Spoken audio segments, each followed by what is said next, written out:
Hey guys, and welcome back to another episode of the Geek Corner. Today we are talking about a very awesome movie from my childhood, as well as your childhood, I believe.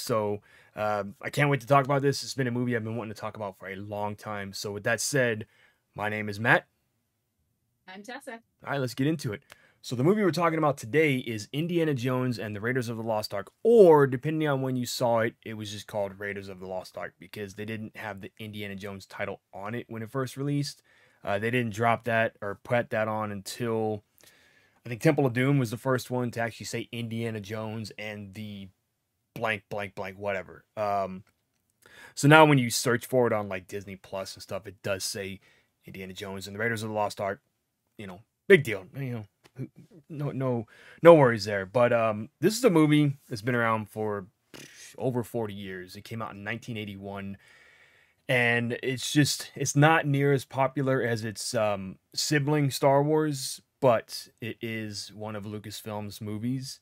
I don't think even they showed the Lucasfilm logo back then for this. I didn't realize it was Lucasfilm until years and years and years later when I saw. I think I was watching one of the DVDs and they had the thing on the side, and I'm like, Lucasfilm, like Star Wars. I didn't know this. Now I do. Um, so yeah, I guess I'll talk about the first time I saw it because you said you don't really remember when you first saw this, right? Yeah, it was so long ago. I don't remember. So the first time I ever saw this movie was actually, oh man, I was probably like 3 or 4 years old.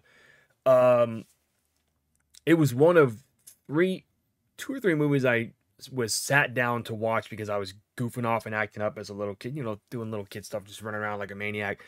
Um, I remember it was this one, Star Wars, King Kong, and Ghostbusters.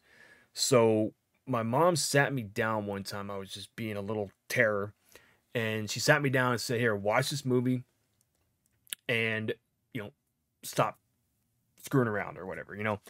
So she puts this movie on, and I think I talked about this in the first episode too. And it starts off with what I think was the trailer for Temple of Doom or Last Crusade. This was a VHS tape, and if y'all are too young to know what a VHS is, go Google it. If you're too young to know what Google is, well, you shouldn't be. I'm kidding. So they they had this commercial, and it was saying like Harrison Ford, Sean Connery, Steven Spielberg, George Lucas. I'm like, who are these people? What is this? And I thought this was the beginning of the movie. Didn't realize it.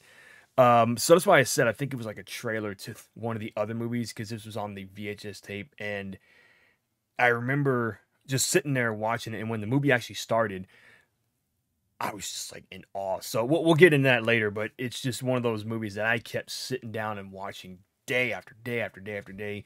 Another movie that I did that with was Terminator 2. Watched it day after day after day.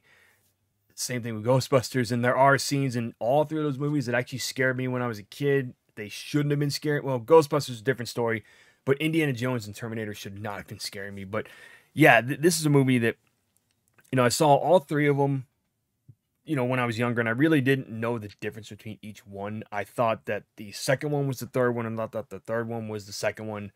It's not the case. I found out years later that it's actually the third one is Last Crusade, the second one is Temple of Doom. So got them all mixed up. And there are 5 Indiana Jones movies. I mean, we're not going to beat around the bush. There are 5 movies, but originally there were 3. And at the time, Raiders and Temple of Doom were my absolute favorites. And I couldn't get into Last Crusade. But as I've gotten older, Last Crusade is now one of my favorites, if not my favorite movie in the entire franchise. Temple of Doom is bottom of the list. I'm sorry. It's below Crystal Skull. It's below Dial of Destiny. I cannot stand Temple of Doom.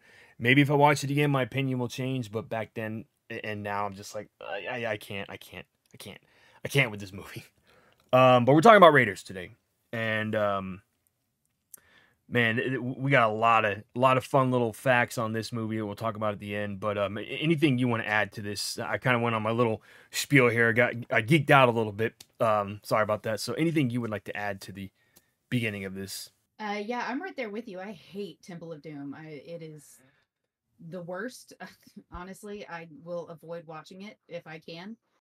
absolutely terrible for many, many reasons, not just one or two. Yeah. It's a horrible, horrible movie.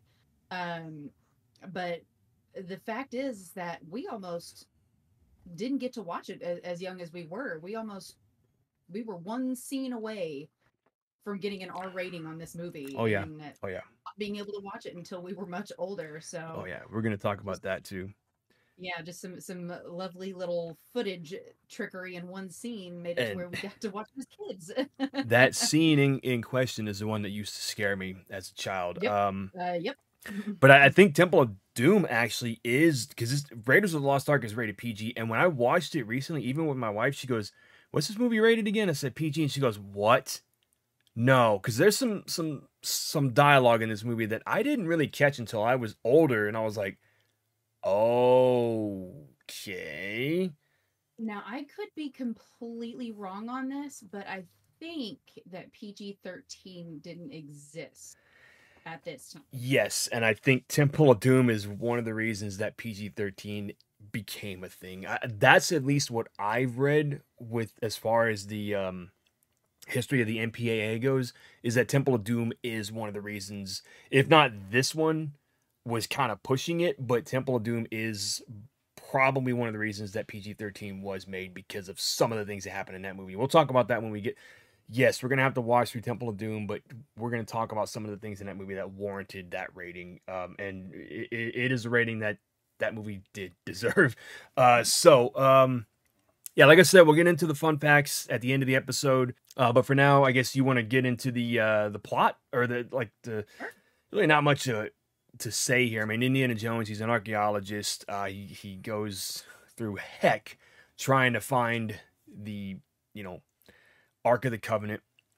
And I don't want to give away too much because we're going to do the deep dive. But basically, the whole purpose of this movie is he's looking for the Ark of the Covenant.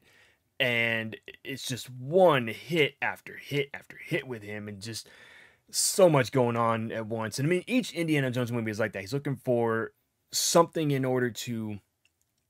That's the whole purpose. You got Uncharted, Drake's Fortune is based not based but inspired by this movie. Same with Tomb Raider. Each one of those games, they're looking for something specific, so that's kind of what he's doing here. Even in the games, it's the same thing. He's looking for something specific. I mean, it's an adventure movie, so in this one he is looking for the Ark of the Covenant. And I don't want to get into too much of it right now, so we'll get to that when we get to that part in the breakdown. So if you're good, do you want to do the breakdown? Sure. All right, so the movie starts off with the Paramount logo, and each Indiana Jones movie did this. It showed the Paramount logo, and then it would fade into something that was in the movie. So this one, it was a mountain in, I believe, South America. And you see the silhouette of Indiana Jones. You're just like, oh, okay, whatever, that's him. And he's with some other explorers too. I guess these are like his, not really sidekicks, but the Sherpas, I guess, if you're gonna go on a mountain or something like that. It's the people that the natives, okay, the people who know the area, they know the language and everything, so they translate for him and everything. So they're walking through, and really it's just a bunch of jump cuts of them walking around this jungle, and you're just kind of figuring out what's going on here. What are they looking for? And at one point, they get up to this statue that's got this just wide open mouth. And I always look at it and I go, open wide. And the two of the guys walk up too close to it, and these bats fly out, and they get scared and run out of there. They're like, running away. Bye bye. We're out. Peace out. Gone. And I believe it's right after this when he picks up a dart and, looks at it and then drops it, right? And then the other two guys that are with him, one of them is a very famous actor in a Marvel movie. I'll say that in just a minute, but they pop up, or they run up to it, they pick it up, and one of them like tastes that guy, kind of licks it or whatever, and then spits it out and says, "Oh, it's poison." Drops it. That guy is none other than, I forget his real name. Oh my god, Dr. Octopus from Spider-Man 2. Oh, I am drawing a blank on this. It's Arnold any something. other day of the week, I would be able to just say his name. Why am I drawing a blank on this? Hang on. we're gonna find this out. It's why am I drawing a blank on this? Alfred, not Arnold, Alfred Molina. And I Yeah. said that today when I was watching the movie. I said, "Oh, I'm gonna remember that's Alfred Molina, Doctor Octopus from Indiana Jones, or from Spider Man." And I didn't know that was him. And when I was looking at IMDb one time, a long time ago when Spider Man 2 came out, or they kept saying Alfred Molina or Indiana Jones. I'm like, who was he in Raiders of the Lost Ark? And I had to look it up and watch the movie. I'm like, oh, that was him. He was the other guy who was with Indy. So they're still walking through and they're playing one of my favorite tracks from this movie, which is, I think you hear it when you're waiting in line for the ride at Disneyland and they're playing it in the background and everything, but they're going through and just trying to find this tomb of the golden idol. That's what he's looking for in the beginning of the movie. And they get to this lake or this river or whatever. He's looking at a map. One of the other guys, Hat Dude, that also was looking at the poison, he pulls out a gun and he's going to shoot Indy. Well, Indy's quicker than he thinks, than he knows, and he cracks his whip, hits it, like knocks the gun out of his hand. The guy runs off, and that's pretty much all you see of him there. He's gone. Bye-bye. So he's talking to Alfred Molina. I don't know his name in the movie, and they're trying to figure out where this thing is. And he says, okay, it's this way. We just got to go over here, yada, yada, blah, blah.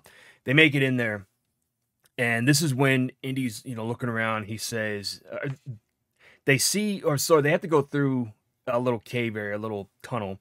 And he tells him, stay out of the light. No, I'm sorry. He tries to run forward and he grabs him and says, no, stay out of the light. And when he does, he sticks his hand out. And then that's when you see the spikes come out of the wall. And there's a skeleton in there. And it's, I think, the other archaeologist that Indiana was like a rival with or something. One of his rivals. Because he says something about it. And he's like, oh, this was so-and-so. Joe King. I don't know. He just says that was him. And so Alfred Molina's screaming, freaking out because he sees a skeleton. I'd be scared too. And so I believe I get these two scenes mixed up, but there's one scene where they're walking through and Indy has like a couple spiders on him, tarantulas, and he, knocks him off, whatever. And he tells him to turn around. And he turns around, and he's just covered in spiders, the other guy, and he's just like knocking them all off. And I'm just like, whoa. I mean, what are your thoughts on that scene with the spiders? Does that make you cringe? I don't do spiders. That's right. No. That's a scene I just kind of look down at and eat my popcorn. Yeah, no, that scene, ugh, I don't even think about it. So after this, they're going through, they see a pit, they have to whip across, and of course, Indy makes it, no problem, no biggie, but the other guy swings across and the branch snaps a little bit and he starts to fall, and Indy grabs him, hey, okay, I got you, you're good, you're not going to fall. So I always thought that's funny because it's always the nobody characters who are the ones that like get either killed or he was the red shirt. He was the red shirt of this movie. Just not in a red shirt, but he was the red shirt. If you don't know what that means, it's a Star Trek term. All the red shirted characters are the ones who usually are expendable. They're the ones who die off in every episode, except for Scotty. He's like the only one that didn't. So, and later it was yellow shirts in Next Generation. So they finally make it to where the golden idol is, and he says, there it is, we can get it. And he starts to run, and he's like, whoa, stop, what are you doing? Hold on. And he gets a tree or a piece of wood or whatever, and he lifts up this moss and shows that there's a switch there. So he pushes down on the switch, and a dart comes out. It's the same poison dart from before. So Indy tells him, stay here, I'm going to go get this idol, and he's basically walking across this floor full of these switches, trying to avoid hitting each and every one of them because it's a poisonous dart. You don't want to get hit by that. And this is one of those scenes that's just always that intense. You're like, oh my, is he gonna make? I can't imagine what people were like when they first saw this movie, because I wasn't born yet. I was born probably like 5 years after this movie came out.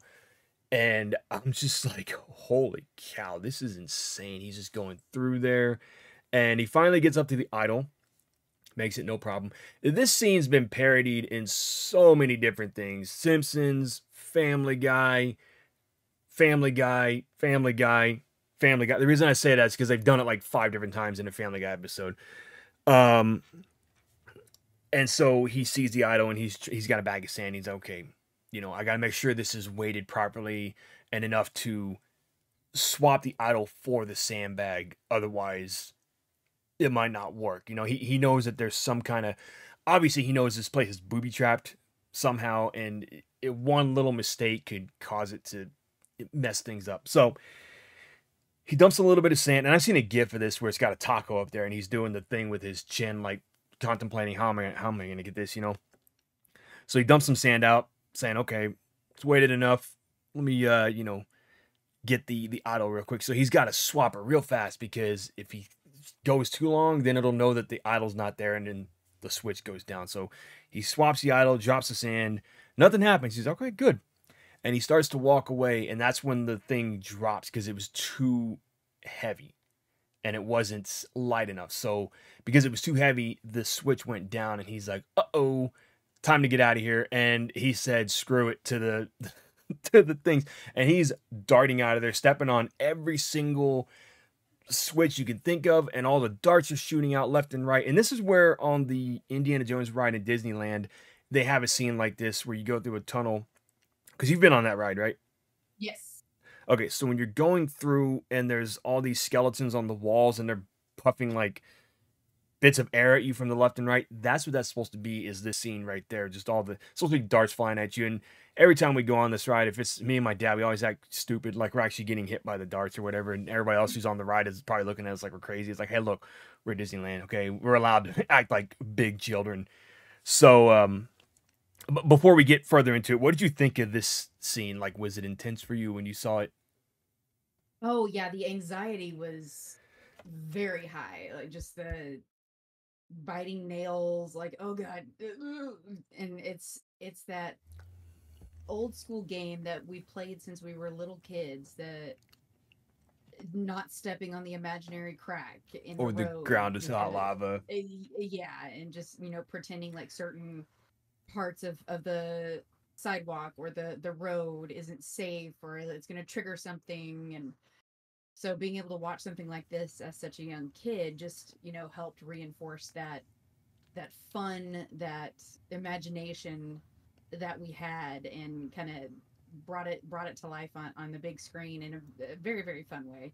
I really loved watching it, but it also, like I've always been such a like ancient history geek, and things like Jurassic Park and Indiana Jones, where you're going and uncovering this hidden treasure. And it's always very very fascinating for me. So watching something like this was just so much fun. Seeing, getting in the treasure, but now you have to escape, and I love it.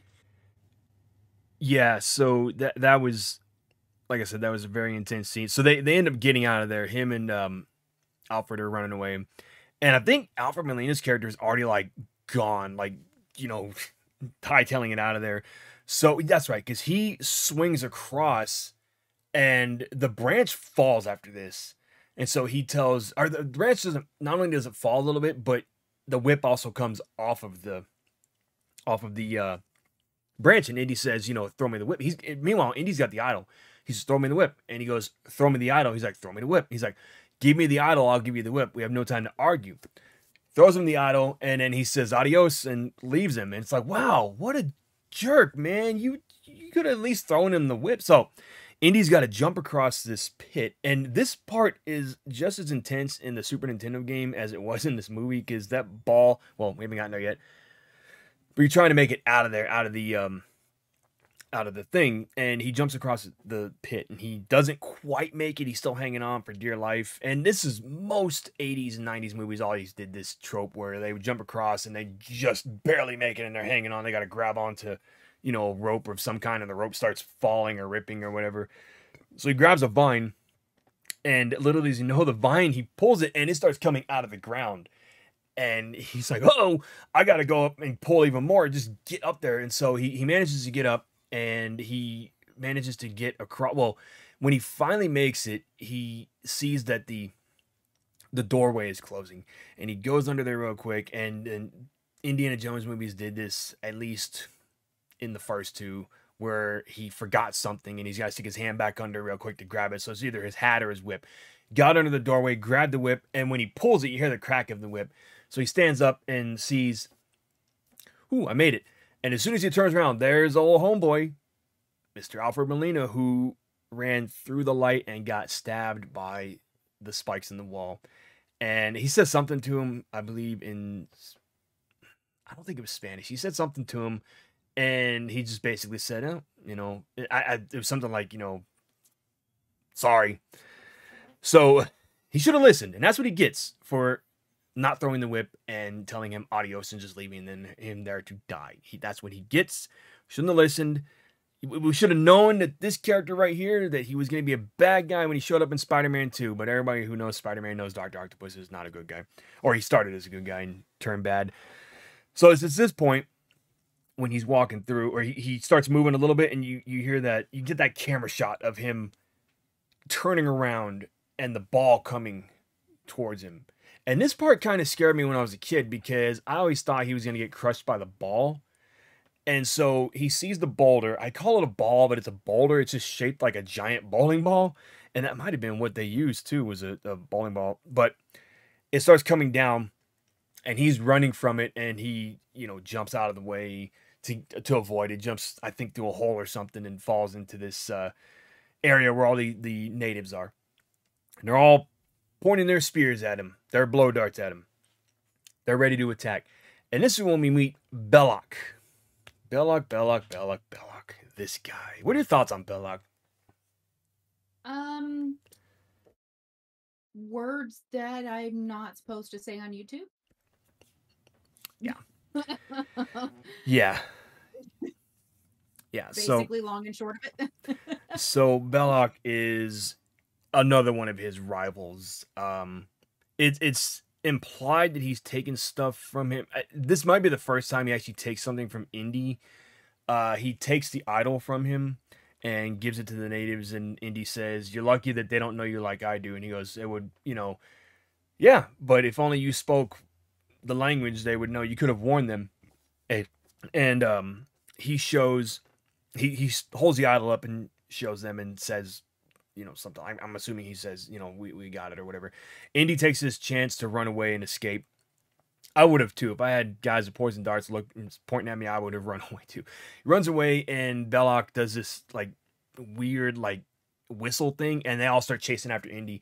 He's running, and you see this guy on a seaplane, Jacques, or it sounds like he's saying Jack, but his name is Jacques, because if you go to Disney World, they got Jacques Lindsay's hangar. Still have never ever been to that bar. I've seen it twice since I've been there, and I've never been inside. It's so much fun.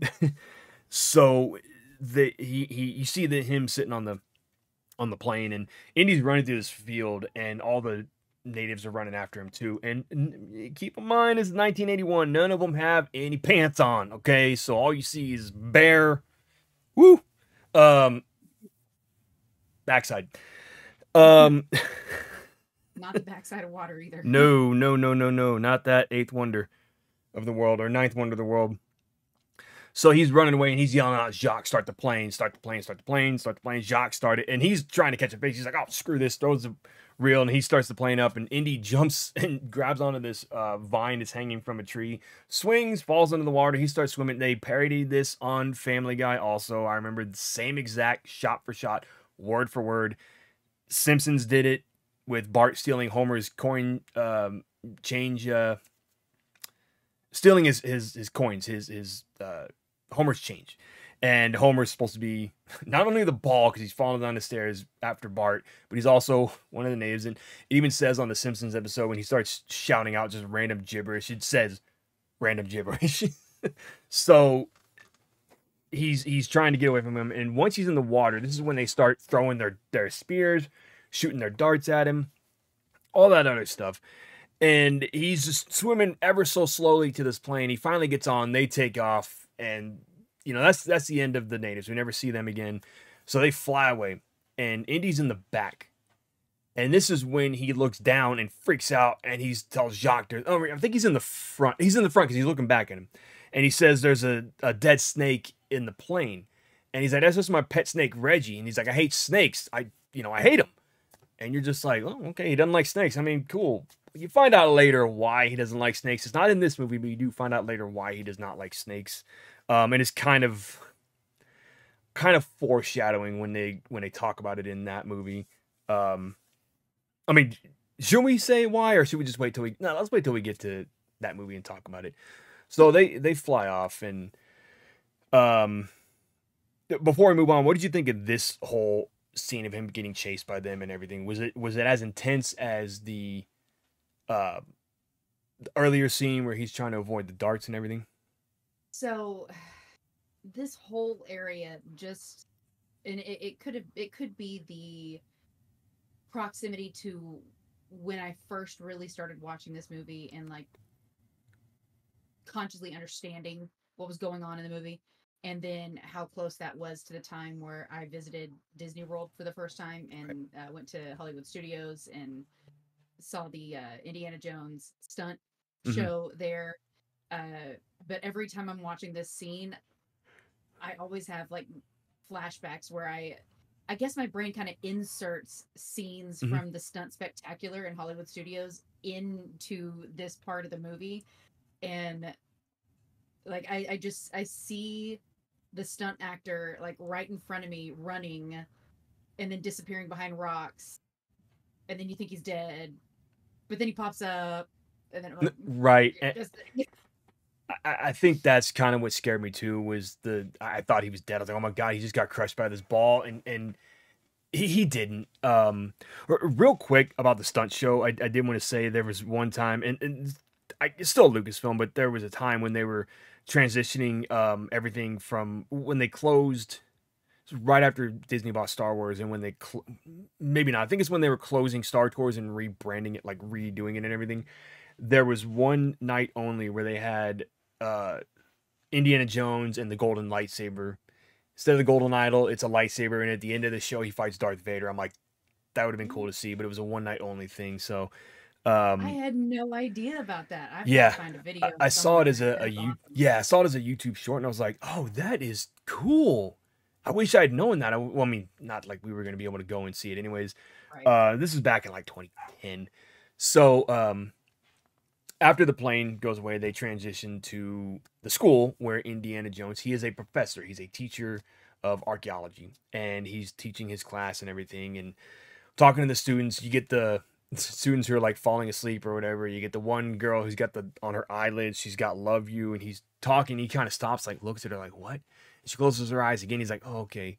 And this is also when you see Marcus Brody come in, and he's just like, kind of listening to the class. I think Marcus is like supposed to be his, not really his boss, but like I want to say maybe the dean of the school. I never really, Kind of mentor yeah, ish. I never really knew who Marcus was to him, but I know that he knew Indy's dad and everything. So Hmm. Marcus is like a family friend of sorts, and so Hmm. he comes in, he's listening to him, and Indy, says class dismissed, blah blah blah, everybody leave, and he goes up to talks to Marcus, and he says, I had it in my hand, you know, and Marcus is like, don't worry about it. It's okay. And he's like, I have these other things, that we can, turn in. And he's trying to find anything they can sell to the museum. And he's like, they're going to bomb Indy. No questions asked. But for right now, there's some guys that need to speak with you. And he goes, what men? And he says, well, we need to go talk to them. And it's people from the Army, the U.S. Army intelligence. And they're talking. This is when we get the whole explanation of the Ark. They start talking to him about the Ark of the Covenant and how a very bad man from World War II wants this ark. Keep in mind, guys, this movie takes place in 1935, 36. The height of the Nazi regime power. That's the word I was trying to avoid. But yes, Oh, my bad. those Sorry. guys. Sorry. A very bad man who was during World War II, and he wanted this arc, and a lot of the game Wolfenstein kind of takes inspiration from some of this stuff too. Not the newer Wolfenstein games, but the older ones where they wanted like some crazy relic that was going to cause all kinds of craziness and brought like zombies back to life and stuff. So a lot of the Wolfenstein games are inspired by this movie. Um, So they're explaining to him, we need to get a hold of this ark before they do. Otherwise, who knows what could happen if they open this ark in Germany. Probably should have let them do it, but I'm just saying, that's just me. Um, so Indy's explaining to them, and this is one of the parts where I kind of tune out a little bit because it's just one of those scenes where I'm like, it's just, filler kind of. But he's explaining to them, it's the ark that carried the Ten Commandments, and this is what Moses' people used to carry it around and everything. And he tells them, "Did you go to Sunday school?" And one of the guys goes, "Well," and then they get cut off, and they're basically telling him, can you do this for us? Will you get it for us?" And he goes hesitant or whatever, or he wants to do it because the next scene, him and Marcus are at his house and they're talking. Marcus goes, "They're gonna let you go for it. They're gonna let you get it." And he's like, "The art goes in the museum after they're done with it." He's like, "Yes, of course, of course." And keep in mind, you don't really know what the ark's gonna do. You don't know what the ark is at this point. You just know that it's this box they're looking for. So then we get the famous, that he starts packing and everything, and he puts his gun and whip in there, like, what are you gonna need this for? You're just going to look for the ark, So this is when we get the famous, and you see it in every Indiana Jones movie. Not so much Dial of Destiny, but you saw it in all the old ones where they show the map and the planes going up, down, across a little red line. Every single Indiana Jones movie did it. At least I know for sure Last Crusade and Raiders did it. I don't think Temple of Doom did it very much because they were in the process of crashing. So then he lands in Nepal, right? And sorry, I jumped ahead. He's asking about. They're talking about Dr. Ravenwood, which was Indy's mentor, and then they're looking for him, but they can't find him, so they went to Indiana Jones to find him in order to get this, this arc and everything. So while he's talking to Marcus, he's talking about Marion, and they're going on and on. It's like, hey, it was a long time ago. Don't worry about it. It's okay. She's the least of your worries right now. So when he ends up in Nepal, this is when you don't quite see him in the bar yet, but you see this bar of these two people doing shots. It's Marion and some other person doing shots, and they're just pounding them down or whatever. And this is a big person too. I don't know. I think it was a dude. I couldn't tell. And this is what? It was? It is? Okay. This is a big guy because he looked like from Superman, he looked like Otis. But it wasn't Otis, but he looked like Otis. So you see this big guy just sitting there, and she's taking all these shots. And I really think hers were probably water, to be honest. Because how do you do that many shots and he passes out, but you don't? Right? So I mean, if we're gonna talk filmmaking, legally they had to be water. In reality, whether we're pretending or not, for debate. But well, no, I'm saying movie. No, yeah, I'm saying movie wise, like within the movie, I think hers might have been water, which is why she was able to, and she was just probably pretending to be drunk when she really wasn't. She's just pulling a fast one. Exactly, because after that scene, she seems totally normal, totally fine. They ask them all to, bars closed, everybody out, get out or whatever. And she's cleaning up. On the bar, so she would have the ability to sneak a different bottle in. Yeah, she is closing up and everything. Yeah, she does own the bar. She's closing up, and you see the silhouette or the shadow of Indy. She looks up and she says, "Indiana Jones," and he's like, hey, he's all happy to see her and everything. And she goes, "What are you doing here?" And he's like, "Well, I'm here." And while he's explaining it, he turns and she punches him right in the face. And this is when a line of dialogue comes in that I didn't really notice when I was younger, didn't really think about it until recently. She says, "I was, what was it? You left me for 10 years." And then she said, "I was a child. I was in love." And you're like, whoa, what? Hold on. Stop. What? Yep. And he says, "You know what you were doing." But yeah, they don't really go into detail on that. Like, was she just a kid who had a crush? I think they didn't go into detail on it it was very, very purposeful because they wanted to leave it vague enough as young kids, they knew that would fly over our heads, which it did. But they knew that once we got older and watched it again, that it would sink in what was happening. Yeah. So it was very masterful. They did it very well. I think that's one of those, like all the Disney jokes in Toy Story and Oh stuff, where yeah. the adult jokes, adult humor goes over the kid's head, and then you watch it when you're like older, you're like, okay, all Very right. very Well, tongue in cheek. there was a joke in Toy Story where he calls him Mr. Light Beer, and I laughed at that because I knew what light beer was. Not that I mean, my dad used to drink beer, and when you see the commercials and everything with, Bud Light, light beer, or whatever, Mhm. I knew what it was. I knew the joke they were making. I was like, haha, that's funny. Um, yeah, I guess that was, yeah, like you said, one of those things where just right over your head, and you're like, oh, nothing of it. And then you get older, you're like, oh, Mhm. okay, all right, okay, okay. Um, well, he's asking for the medallion that he needs for in order to find the was it not the staff of Ra, but like find the ark and everything. And he no first he's asking where Abner Ravenwood is his name. That's her father. He's asking where he is. And, he's dead. He's like, okay, well then where's his medallion? I don't know. Now and she's like, you need to get out, leave. And then she asked the bouncer. That's what he was, the guy that was there. The bouncer. He asked her to get him out, throws him out, and then she pulls out the medallion and looks at it. You're like, I thought you didn't have it, you liar.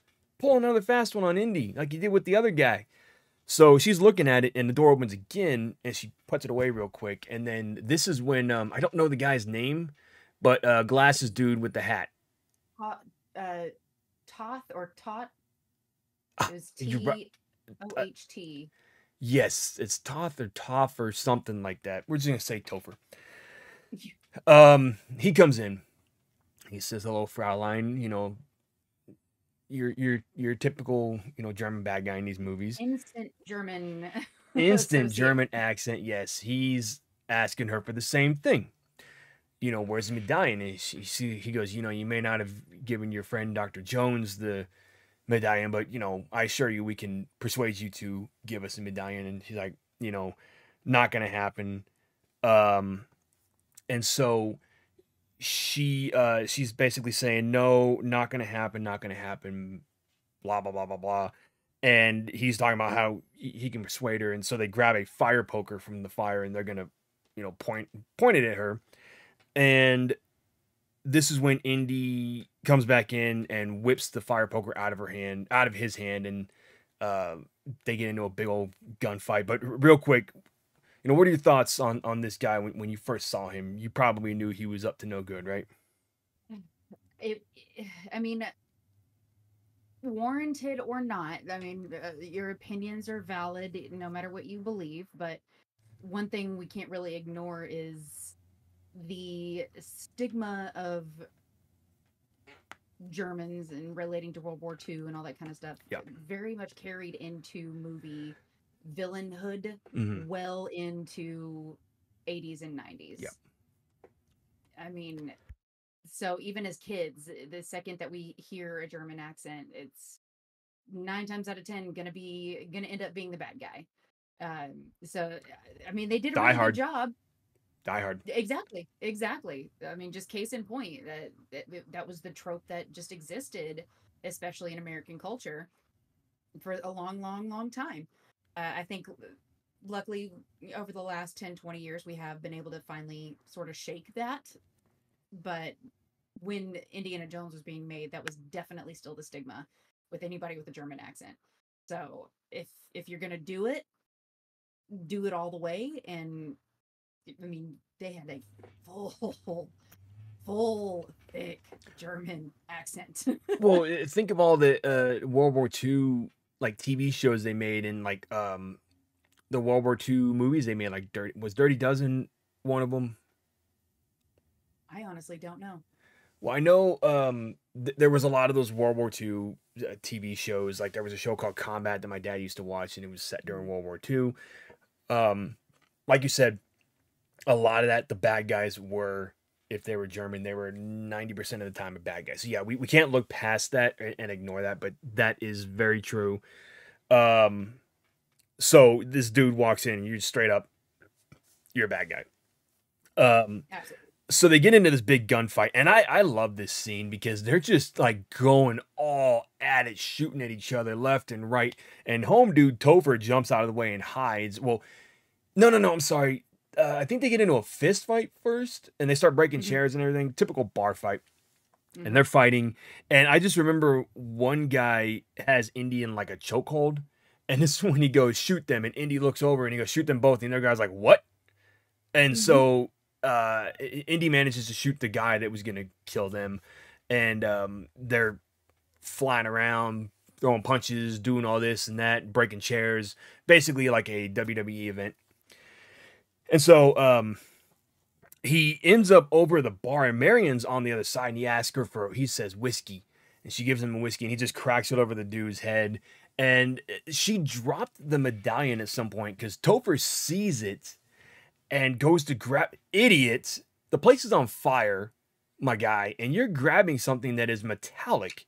It is going to burn your hand. Stupid. So he grabs it, it burns his hand, and he runs outside and sticks his hand in the snow and everything. And that's the last you see of him for now. And so once everything's said and done, the bar is gone to complete crap. Gone. Like no more bar. They had one too many flaming moes going on there. Sorry, that I gotta stop making Simpsons jokes. Um, so she's telling him, look, well, they end up outside, and she's telling him, you're gonna go, and you're gonna take me with you. You're not taking this medallion without me. And he's pretty much going, why? And she's like, because I'm your partner. I don't want to say the words she actually said, but she says, I'm your partner. She holds the idol of the medallion up, and I think we get another plane shot where they're going on the map, all around. They end up in Cairo. And they're walking around, and then here comes my boy Sala, Mr. Professor from Sliders, Gimli from Lord of the Rings. That's about all I know him from. Um, Jonathan Rhys Jonathan Davies. Rhys Davies, yes, one of my favorite characters in this entire movie. Um, he comes up and he takes Indy and Marion to their house and everything, and they're trying to figure out the medallion. They're trying to figure out where they can find the map room is what they're looking for. And he's talking to Sala, and Sala works as a digger and everything. So he's talking about how the Germans are already there. They're digging, looking for the Well of Souls as well. They got to find the map room first in order to find the Well of Souls. So he's talking to Sala, and Sala goes, "Oh, this other guy, he's a Frenchman. He's in charge of the Germans, and he's having us dig over here, and not much luck." And he goes, "What's the guy's name?" And he goes, "They call him Balash." And he goes, oh, "Belak." And he's like, "Son of a, great, he's here too." So this is when they're going to. I kind of, these scenes kind of blur together. So if I miss anything, please, help me out here to remember. But the next thing I remember from this scene is that there is a monkey and this dude on a motorcycle, and the monkey is trying to, it's like his spy monkey for the guy, and this guy's also working for the Germans too. And I think he uses the monkey to like eavesdrop and overhear what they're trying to do or find them or whatever. Monkey goes back to the guy goes to the Germans and does the salute. Um, and I think this is when he tells them where they are, because they managed to track them down, because Marion and Indy are walking through a um, shopping area. Meanwhile, Rick O'Connell's on the other side of the town chasing a mummy, looking for a mummy with Evie and Jonathan and all them and Yeah. company. I honestly, I think this took place at the same time as the Mummy. The Mummy was actually earlier because it was like 1918, 1920. It was more World War One. Okay, so I was way off then. All right, so they're going through, and I think, doesn't Marion get like grabbed at this point? Like they're looking at a shop or whatever, and I think the monkey was distracting her or something, and she gets grabbed by some guys in the street, and they put her in like a basket, Hmm. right? And this is Yeah. when the basket chase comes into play, and this was also in Family Guy. Like this movie's been referenced so many damn times in Oh yeah. Family Guy, it's insane. Well, I So mean, when you've got an iconic movie like this, yeah, and it's gonna happen. Seth MacFarlane grew up in the '80s, so he Mhm, referenced a lot of '80s movies in Family Guy, and it's crazy. mhm, But so she's screaming for Indy, and he's chasing them. And meanwhile, there's people with baskets all over the place, or he's running, and you hear her screaming in this basket, and he goes to a spot where he just sees baskets after baskets after baskets, and this whole chase scene, you can tell which scene was not filmed on the same day, and I'll talk about that in just a moment. He mhm. goes through, he's looking for all the baskets. He's just knocking them over, and it's like, dude, they're just trying to do their laundry, man. And you knock all these back. Now this person's gonna get that person's pants. They're gonna get that person's pants. They're gonna get their underwear, and they're gonna get their socks. You know, come on, man. You're knocking over all the laundry. Because it was laundry day. That's what they were doing. Anyways, Mhm. he's running around, and this is that same. Once he ends up in like this little market square or whatever. And this is the same thing I was talking about in a Jurassic Park episode where Spielberg did that camera angle where it shows the character when Alan Grant turned to look at that kid that was talking some crap. Well, Indy turns and all the people around him are fanning out. But Mhm. this scene in particular was filmed on a different day or the same day. I don't know. And you might be wondering, why does he look so worn down? In the scene previously, he was all like, hopping all over the place, but just looks not all there right Rough. now. You looked rough. That's because he was sick that day. They were supposed to have this big sword fight and just fight in the market. And you can find video of this, I believe, on some of the DVDs and Blu-rays they have. I've seen footage of it where it shows them fighting. I just don't think there's any sound. Mhm. And they were going to refilm it, but he had a stomach bug. So because he had diarrhea, um, they couldn't do the big fight. So what do they do instead? He shoots the guy with the sword. Big dude with a sword comes out throwing the sword around. He's like, "Yeah, I'm gonna mess you up," and boom, that's it. And that's exactly what happens in the game too. You get to that big fight, and because of a stomach bug, we have an iconic scene of him just shooting the guy and walking off. I mean, what are your Mhm. thoughts? Did you know this when you first saw this? That was a Not when thing? I first saw it. Of course not. I didn't know that when I first saw it. It was, but I do remember when I first saw it. Like I totally bought into it. Because I was just like, oh well, he's just gassed because he's been running all over the market and like fighting these guys. He's worn out. He's exhausted. Right.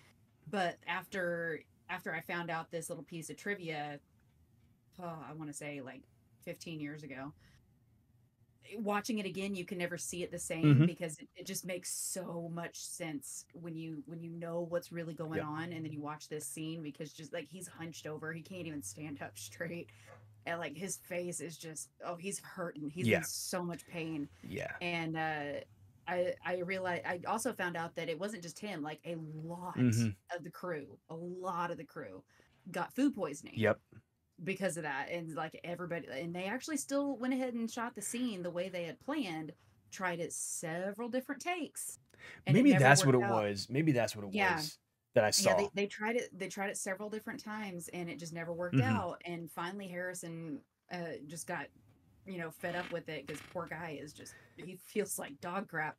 But he finally got upset and he's Mm-hmm. like, why don't we just shoot the guy? Yeah. And then they're like, all right, let's try it. Then here's our iconic movie history. Exactly, exactly. I actually found out about that from a guy my cousin was dating back in 2001. We went up to, I don't want to say where because then it'll say where I am. But we went up there and because she was still in school and we went to visit, and this dude was like movie buff, like probably. I learned a lot of movie secrets from him that I didn't know, and this was one of them. And the other one was that in Temple of Doom, they're in Club Obi-Wan. Mm-hmm. And if you look closely in Raiders, there's some spots where you see C3PO and R2D2 in hieroglyphics. Yep. I don't know which scene, but it's in there. So that was that Well, it, was it was oh in the was same scene in the Great Movie Ride. oh R.I.P. Great movie ride. What a great I ride. know it's still, I'm still mad about it. I mean, Still I mad. like Mickey and Minnie's highway chase, whatever it is, Runway fun ride, ride, but it's not the whatever. same thing. It is not the same No, thing. no. Um, so yeah, that happens, and I think he ends up finding where they are. They put her in a truck, Hmm. and they drive. Well, they fake you. Sorry, got ahead of myself there. They put her in a truck and they're driving off, and the truck blows up when Indy gets there, and you're like, oh crap, Marion's dead. I feel like I still spoiled part of it, but oh crap, you know, she blew up, she's gone. So he's all upset, and he's sitting in a bar drinking himself to death, I guess. I don't know. And somebody comes up to him. The monkey's with him. That little jerk monkey is with him, Hmm. and he says, somebody comes up to him and says, "Hey, there's somebody who wants to see you." And Indy's kind of drunk, like maybe tipsy at this point, and he goes up to some guy. He's like, "Are you looking for me?" And the guy just laughs and walks off. And he's like, "Okay, whatever." And he turns around and sees Belloc. And he's like, "Oh, what do you want?" Goes up to him, and Belloc's just saying, "Oh, we're searching for the same thing. We're the same, you and I." And he says something to him, and then Indy goes, "Now you're getting nasty." And he explains to him, "We're not the same person. We're not looking for the same thing." And he's explaining to him the arc. It's a key to, or a transmitter to God, this and that. And Indy goes, "Well, let's go see him together because I got nothing to lose." And he's about to pull his gun out and shoot him, and all the Germans around him just bust out their guns pointing it at him, and all of Salah's kids. Salah's got a lot of kids. They come running Yeah. up to him, and they're like, Uncle Indy, come on, let's go." And um, they're going, and they're putting the kids in the car one by one by one. It reminded me of Cletus from The Simpsons with all his youngins. And so he's telling Salah, Marion's dead, but they have the medallion still. And so he goes, "I know it's a sad day indeed." And he goes, "Let's go back home, we'll eat some dinner, and then I'll take you to the old man," which is the guy who can translate the medallion. So I think they're at home, and they're talking a little bit here, and or maybe I'm thinking of the scene from before, but they show the guy with the eye patch, the monkey man, and he goes and puts something on the. I didn't know what they were at the time. They're dates. Puts them on the dates, and this scene I didn't get it when I was a kid, and then I got older. I'm like, oh, okay, that's what happened. So he puts some stuff on the dates, and nobody sees it, but he leaves, and his kid comes out to grab him, and he's like, "Oh, the door's open. I didn't leave that open." He shuts it, and he's just like, "Okay, whatever." Well, they show the old guy looking at the medallion, and he's talking about it, explaining, this and that, and then Indy realizes they're digging in the wrong spot. And then you find out they need the Staff of Ra, which is where the medallion comes into play. They need the Staff of Ra. They find out Belloc's staff is too short. And then they find out again that they're digging in the wrong spot. And they're both excited. Salah starts singing. He stops real quick. And Indy throws the date in the air, and Salah grabs it and says, "No, bad dates." And I didn't get it as a kid, but they were poisoned. And the monkey was just chowing down on them. And the monkey's good actor, monkey. Monkey's dead. Monkey dies. Um, so I remember my wife. She's like, "Oh," first of all, she's like, "Jerk monkey," and she's like, "Oh, poor monkey."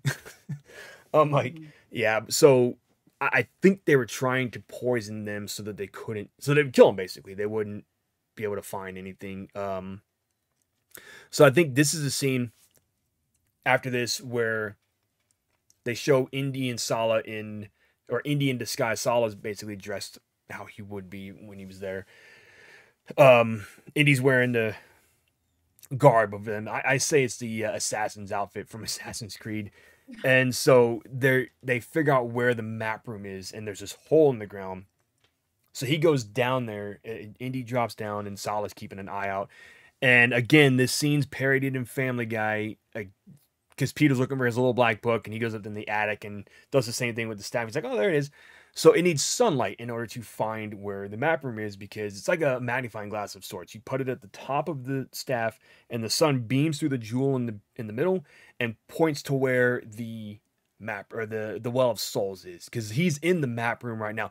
That's what the Germans are looking for too, but they're in the wrong spot.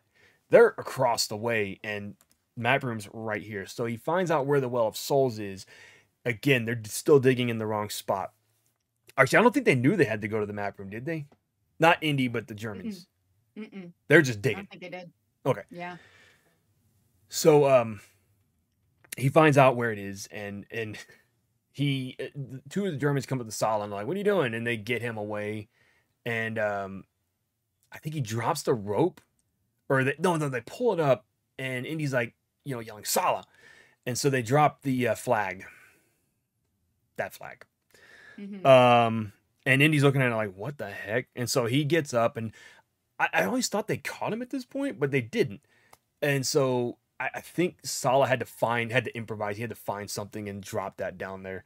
Because the next scene, him and Salah are talking, and he said, "We're gonna dig, but we're gonna wait for the cover of dark to dig for the well of souls." And you see a silhouette of the diggers digging. They're singing their song, and Indy's putting his hat back on, just sitting there. And then the next scene is them at the top where the entrance is to the well of souls. And this is similar to the Mummy, how they're kind of putting the crowbars in and just pulling the thing up, except acid sand doesn't come out and melt everybody. So they're trying to get this thing open, and when they finally get it open, you see the Anubis statue, and the lightning strikes, and it flashes, and you see the statue, and Saul's like, ah, and runs, and he's like, sorry, Indy. And then he goes, Indy, why does the ground move? And they throw a torch down there, and he goes, snakes. And then Salah goes, asps. And then the most deadliest snakes on the planet. You go first. Like, really, dude? Indy's terrified of snakes, and you're asking him to, it's hilarious because he's scared of snakes, and he's like, you go first. Go into that snake pit first. So they both go down there, and they find the ark, right? And they have to get it out. So they put the two, I call them closet hanger poles, because that's what it looked like. They put them in there, and they're lifting the ark out of the little, I guess the tomb it's in. They're lifting it out, and don't they get the ark up? Right, they get it out of the hole, don't they? Yeah, and this is actually the scene where you can see C3PO and R2 on the railings of the container. Oh, okay, Because okay, this is okay. also the scene in Great Movie Ride where you're passing by where you see the animatronic of Indy and Sala trying to pull the Covenant out, Right. and you see C3PO and R2 right there. And that line that you said about what Sala said about the ass, that's actually one of my best friend and I's classic movie lines that we're always talking to each other. Like if we're trying to say something about like your turn, or like I'll let you do this first or whatever, instead of just saying you go first, it's asps. Very dangerous. You go first. Yeah, I should also add that this scene, it's a bunch of jump cuts. It's jumping from this scene to the scene of Belloc, and you find out, oh my god, I skipped completely over it. Indy's trying to get into a tent, and he finds out Marion's still alive. I totally skipped over that. Oh He yeah. finds her after he comes out of the hole because he's trying to get Yeah. somewhere. Sees her, and she's like, get me Yeah. out of here. And he can't. He has to leave her there, and she's pissed because he leaves her. So this scene with the well, And is she's about to actually give him away because she's just throwing a fit. So he has to tie her exactly, mouth up exactly, so she doesn't give him away. exactly. So this whole scene right here is jumping back and forth between them getting the arc out and Belloc and Marion talking to each other, and they're getting just plastered. And she tries to escape, or she wants to run off. He's like, You're free to go, but it's like 3 days through the desert with no water, so you won't make it, basically." Um, and they're sitting there, talking, giggling, having a good old time. And she grabs a knife and she's gonna stab him, or threatening to stab him. And she's like, "Well, this has been fun, but I gotta get out of here. I gotta skedaddle." And when she runs away, we see Topher, and he goes, "Good to see you again, Fraulein." And she backs up and goes and sits in Belloc's lap. I don't get that, but she's next to him, and she's scared. She's like, "Hey, this guy will protect me." And so he pulls out what looks like nunchucks, and he Mhm. does the thing where he like holds them, and you think, oh, he's just gonna like kill both of them, and then he twists it around and gives it to the guy. It's a freaking coat hanger, and so they're both Belloc and Marion are like, whew, that was a close one. Thought we were gonna die. Um, so it's jumping back and forth, and I think that's the last spot where you see them. They're kind of just talking to each other, really. Not really. I don't know. I don't think this scene was needed. It just seemed pointless to me. Just to know that he was giving her gifts and stuff, and he's basically saying, "You stay with me, I'll give you all kinds of fancy things or whatever." So after this scene, I think they're actually asking Belloc if he's found the Ark yet, um, which he hasn't, because Indy found it, and they switch back to Indy and Sala and everything, and they've gotten the Ark up, right? Sala's up there, Indy's still in the pit. and he's getting ready to go up, and the rope falls, and he just goes, Sala, like, you fool, you dropped it again. And so this is when, I'm sorry, I jumped ahead a bit, but Belloc and his German friend, his guy that's in charge, like his not understudy, but the guy that he's in charge of, and he's giving the orders to, they find out it's daytime, so they look over and they're like, "Oh crap, what's going on over there? Wake your men, let's go over there." And so this is when you find out that he knows where they are. Drops the rope, and he says to Indiana Jones, once again, what once was yours is now mine, meaning Marion. Yep. Okay, and the ark, because he found the ark, so he's like, "Hey, got the ark, got the girl. Screw you."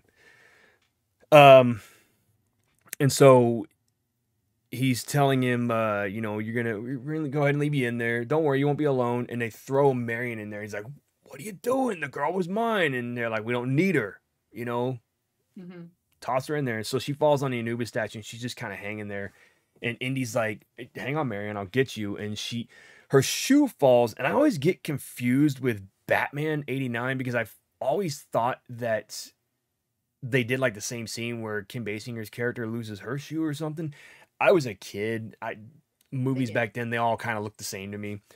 Yeah, they did, where she was hanging and she lost her shoe. Okay, yeah. Okay, then I am thinking of the right thing. So only one of them actually had a snake go through it. Right. So the shoe falls and a snake goes through it. And some of those snakes are fake. You can tell which ones are fake. If you look closely, you can like, oh, that's a fake snake there. That's a real one. That's a fake one. So she finally falls and he catches her. And she's like, "Oh, you traitor, you left me. Piece of crap. Can't believe you left me." And he's like, "Marion, calm down. Gee, we gotta find a way out of here." And he's looking around, but then he sees like snakes are coming through the wall. And then he kind of realizes, oh, hey, maybe if I knock over one of these statues, I can knock over and put a hole in that wall and find a way out of here. And sorry, I got to know, what did you think of the snakes when you saw that scene and just snakes everywhere? Because you said you're not big on snakes either, right? Oh, no, I actually like snakes. I love snakes. Of course, I stay away from the venomous ones. Yeah. But, like, your boa constrictor, corn snake, harmless ones. I like them. My best friend of 20 plus years, her older sister actually had an albino boa constrictor. Ooh. That was a pet, and every time I'd go hang over there at their house, he would just kind of hang around my neck and just chill while we'd watch TV. And so I actually like snakes, but I remember watching an interview with Harrison Ford a few months ago. Actually, it wasn't that old. They were promoting his newest Indiana Jones movie. Oh, Dial of Destiny. And they made a joke about him being afraid of snakes, and he goes, actually, the funny thing is, I don't mind snakes. I think snakes are fine. He goes, that's 40 years of great acting. I was laughing so hard the way he said it. Yeah. I don't know if you watch 911, but there was a scene in the first season where a lady has a albino boa constrictor, and it's like wrapped around her wrapped around her neck, and the only way to get it off of her, one guy just says, they're saying, okay, we're gonna slowly get off her, and this one dude just chops its head off, and they're like, you didn't have to do that. So, yeah, not necessary.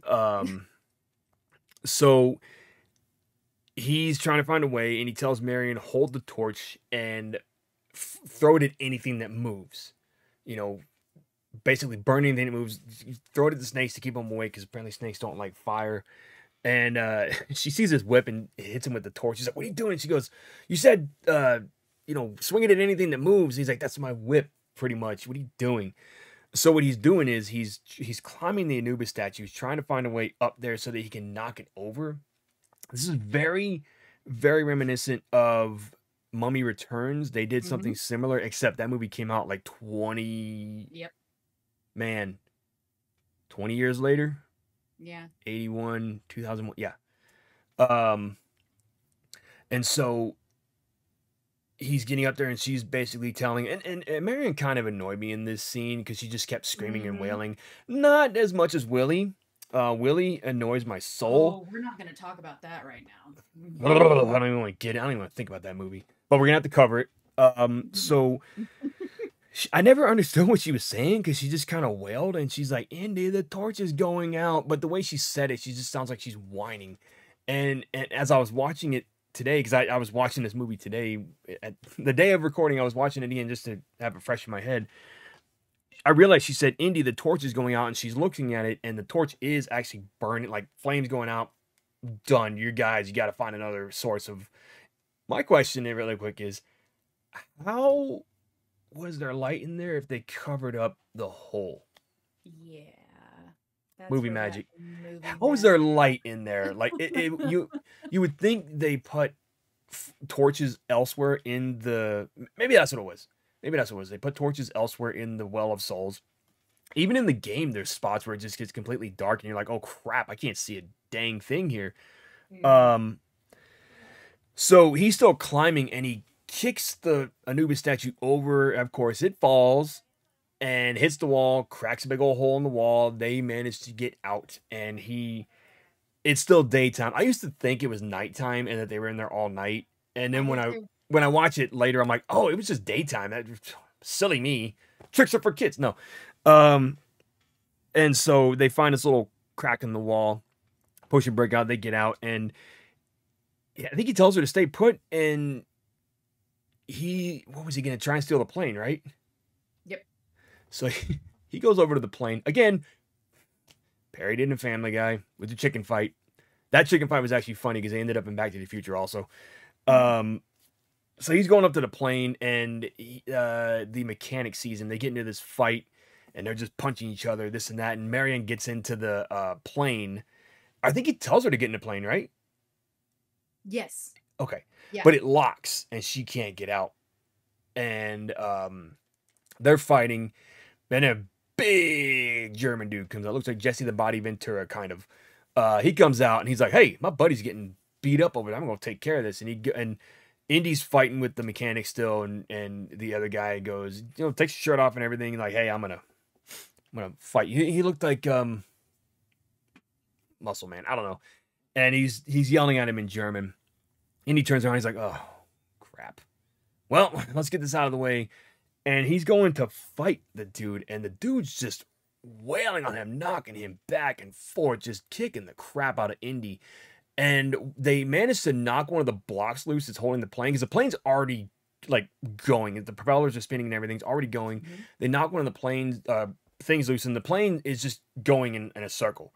Going in a circle, and they do this in the stunt show also, just going in a circle, and it knocks over while they're fighting, it knocks over a cap on a gas tank, a fuel tank truck, and you're like, uh-oh, that's not good. Fuel's going everywhere. And I knew back then that was not a good thing because I saw Backdraft a bunch of times. Oh. So That's a great movie. yes, we got to cover that one. I don't know if I have it here. I'm sure I could stream it somewhere, but Backdraft, amazing freaking movie. They just put it on Netflix. I just saw it Okay. yesterday. You know there's a sequel. Yeah. I refuse. We might have to cover it just to be like, how bad is it really? So the fuel's going everywhere. They're still fighting, and Marion's trying to get out of the thing. And so a truck full of Germans comes up, and what she decides is, okay, let's shoot him. And as it's going past them, she shoots them, and they're all doing their typical falling down. I think you hear a Wilhelm scream here or one of the scenes after, and that's in Star Wars everywhere. It's all over Star Wars, the Wilhelm scream. Even in video games, I hear it. I'm like, oh, not necessarily Indiana Jones or Star Wars, but I hear it in other video games. Yep. So, meanwhile, Indy and big German guy are still fighting with each other, and he throws sand in the guy's face at one point, and the guy's like, doing that thing, and so Indy's on the he's still punching him, and the mechanic I think this might be after this scene, but the mechanic gets hit with water. It's not gasoline, it's water. And he's like, oh, well, I'm out. Peace. So dude's still punching on Indy. He finally hits Indy enough to when he just falls down. He's sitting down like, oh man, I'm done. I'm checked out. I'm checked out of this fight. And the dude's like, come on, let's do this. And you're seeing this propeller spinning around. He's just like, come on. And Indy just ducks out of the way like that. And the guy's like, "What are you doing?" He turns around, and the propeller hits him, blood goes everywhere. My wife wasn't expecting that when we watched it. She goes, "Well, get out of the way!" And then all of a sudden, I don't remember what she said, but he gets hit and all the blood goes everywhere. She's like, "Oh, wasn't expecting that." So Yep. yeah, that scene, yeah, PG. Come on, really? Yeah. Okay. Yeah. Definitely. And I was actually surprised that you haven't pointed I because I'm not sure if you know this bit of trivia on this scene, but it has to do with a wrestler. But this guy, this big guy that they just got done fighting, is Pat Roach, very famous British wrestler. And this is the second time we have seen him die in this movie. Because he was actually the guy that was drinking with Marion and was killed in her bar fire. The guy with the curly hair? No, no, no, bald. No, no, no. Which guy in the bar though? So it was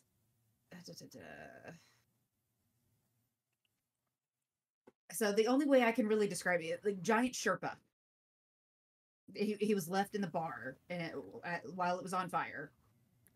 We Was he never the see him come one? out. Was he the one that Indy was fighting and the guy and he said shoot them both? Yes, Oh, dang! I didn't. Oh, wow. Okay, yes. okay. I So didn't know that. same guy. Yeah, same guy. I'll Very say I famous did know. British I wrestler. we did know something about that. I watched a lot of like did you know facts and stuff that I Yeah. probably did mention that. Um, so he's dead again, and Indy jumps up to the he jumps up to the plane. He's telling Marion, open the latch, open the latch. And she's like, I can't. And he's like, fine, move out of the way. And he shoots it. Latch comes loose. I don't even know if that would work in real life. Latch comes loose and he gets her out of there. And this is stunt show. They're running away. Plane kablooey blows up. Gasoline hits it. Plane blows up and everything. That was a cool shot too. Oh yeah. Um, and so they get out just in time. And then it cuts over to Sala and you see, or didn't I think I'm jumping ahead, but didn't the Germans see the explosion from far away? Hmm. And one dude's just sitting there chilling, like taking a little cat nap, and he sees the explosion, and um, they go over there, and you see Belloc, and he turns around, and he just goes, Jones, like, you son of a gun, I know this was you. Yeah. So then it cuts to Sala. He's walking around. He sees Marion and Indy in a tent, and he's like, "Oh my God, you guys are alive! We need to find where's the Ark?" And he goes, "They have it on a truck." Oh no, no, no, no. He says to Sala, "Where's the Ark?" And he goes, "They have it in a truck." He's like, "What truck?" So you see the truck driving away, and I want to say this is the same music track they used in Last Crusade with the tank fight. What a great scene that was! I can't wait to talk Oh about that one. Oh my God. Um, but again, the music in this movie, John Williams, perfect. So he's on a horse and they're on trucks and jeeps and then the Rolls Royce in the back. And so, or maybe the Rolls was in the front. Yeah, the Rolls was in the front and all the trucks are mhm, in the back.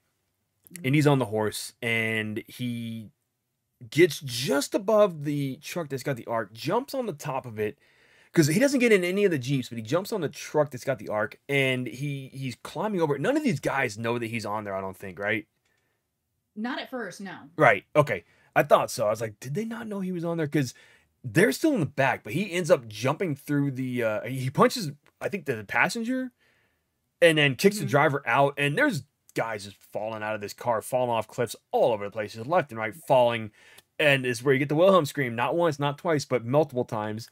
Hmm. Um, and they're just falling. But then the guys in the jeeps are trying to get to the truck too. And he's bumping into them and hitting them on the sides to the point where they're falling off cliffs. One of them falls off a cliff and it's like on a green screen. It's very, very, very, very nowadays it's very poor. It looks very Of course. not very good. Back then it looked cool because it was the 80s. Hmm. So he knocks that Jeep off, knocks some motorcycle guys off. They fall in the water. Basically he's knocking a bunch of Jeeps off and he ends up there's none of them left, and he's going for that Rolls that's got Belloc and the top level German guys. And I think he's trying to hit them too, but some guys, I think this is when they realize that something's going wrong, when they see dudes falling out of the Jeep, out of the front. They see him falling like in the back. They're like, "Oh, what's going on out there?" And Yeah. in the subtitles it says barking in German.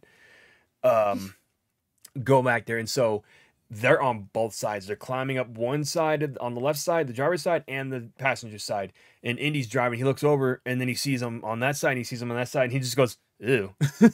Like the subtitle said, ew. He goes, "Ugh," but it said, "Ew." And so he's thinking, okay, I'm gonna get him off the side. He's going back and forth, hitting them on from side to side, knocking them off. They fall off. You see one go backwards and saw back, and there's still one guy or one or two guys left in the Jeep. Actually, I take that back. One of them goes around and manages to shoot Indy in the shoulder, right? And this is the first time Indy gets shot in the shoulder, and Hmm. he gets that guy out. The dude's hanging off by the door. He's just hanging there, and he knocks him off. The guy falls off, and the last guy in the back curses in German because that's what the subtitle said. Curses in German. I know exactly what he said, but I'm not gonna say it out loud. No, Um, no. yeah. So he's saying, okay, I'm gonna go around, and what he does is he goes around the other side, the driver's side, and punches him right in the shoulder where he's hurt. And Indy's like losing control a little bit. Keeps punching him, and somehow the guy gets in, and he's hitting Indy and throws him through the front windshield. This is like how weak is this windshield? I mean, he just goes straight through it, no problem. And Indy's hanging off the front of the car, off the grill. Pulls the Mercedes logo off because that's what it was. It was a Mercedes. Pulls it Yep. off, and then he slides down a little bit. And he starts pulling the grill off and bending it, and you're just like, okay, that makes no sense. At the time, you're like, that makes no sense, whatever. But he's also trying to ram him in. They're telling him like drive Yeah. towards the car, ram him so you can kill him that way. Hmm. Indy realizes what they're doing. He goes underneath, hooks his whip up to the bottom, and then holds onto it, and he just like slides out, and he's hanging off the back of the car or the truck, and he basically pulls himself back up to the truck, and he's going around the other side, knocks the guy out of the way, or kicks him. I think he goes through the passenger side, kicks the guy, does the same thing he does to him, hits him, like smashes his head into the dashboard, and then throws the guy through the front windshield. Like, hey, you can do that to me, I'm gonna do it to you too. Guy tries to do the same thing, and the grill just pops right off, and he falls off and gets run over. And you're like, much deserved. You deserve that, Yep. sir. You punched Indy in the shoulder when he was hurt. You deserve that. So he manages to get, I think he knocks Belloc's car into a ditch, and they get kind of stuck. And that's like a way to kill some time or buy some time. And he speeds off, and they're still chasing him. So he goes into town, goes into this little shopping center, and a area big enough to fit the truck. And then they close the shutter, pop up the curtain, start selling watermelons. They come up to him and they're selling watermelons, and then so Belloc's car goes through. They spin around a circle, like, hey, where is he? And so all the merchants come up, hey, buy some melons, this and that. And German guy grabs it and throws it at a dog that's barking. And I said, you know what, sir? I hope you step on a Lego. You deserve to step on a Lego, or something far worse. Um, Yeah, it's a classic don't mess with the locals kind of yes, situation. yes, exactly. Any thoughts on this scene though before we jump ahead? Because we kind of jumped in. We kind of talked about the arc scene and then the Yeah. chase scene. Any thoughts on all that? Yeah, I mean, well, like, because you pointed out that it was a Mercedes, and I mean, it makes sense because Mercedes is a German car company, and during war times, they're going to They've been depend around on for a while. their own.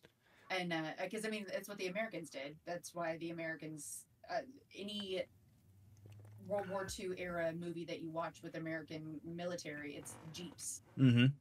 because it's the American car brand. So of course, they're going to rely on their own car brand too. But I mean, good call out with the Mercedes with that. But I mean, at least they're keeping it historically accurate in that sense.